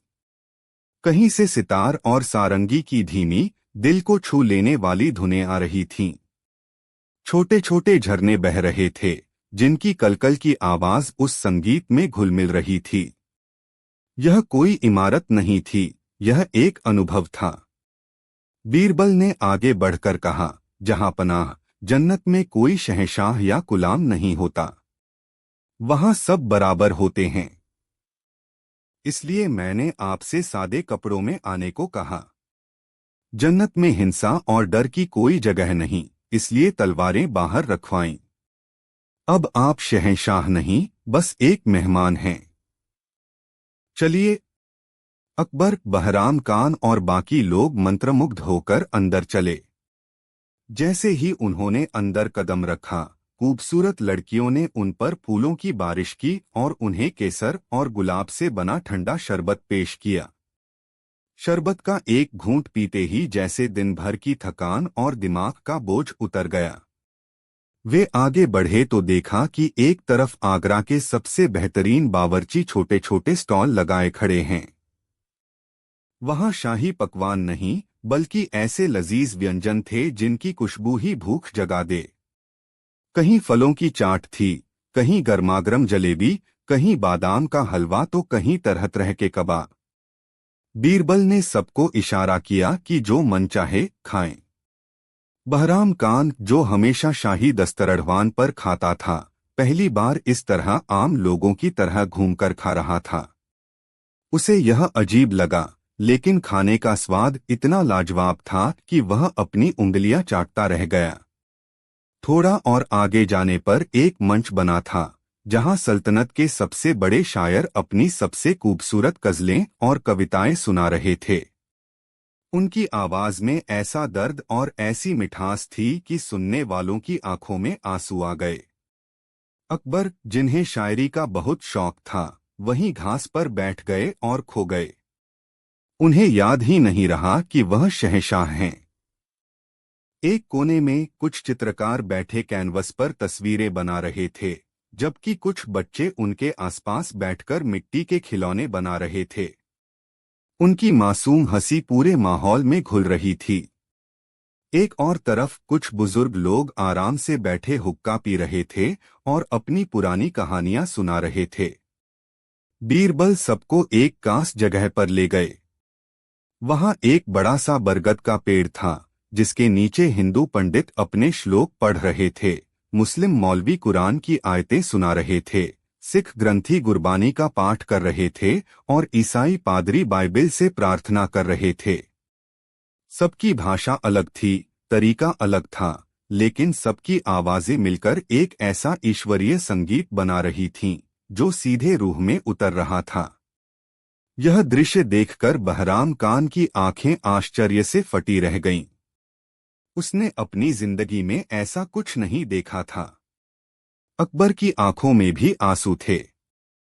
वह समझ गए थे कि बीरबल ने क्या किया है। उन्होंने सोने चांदी की बेजान जन्नत नहीं, बल्कि इंसानी एहसासों, कला और शांति की एक जिंदा जन्नत बना दी थी। एक ऐसी जगह जहां कोई भेदभाव नहीं था, कोई डर नहीं था, कोई अहंकार नहीं था।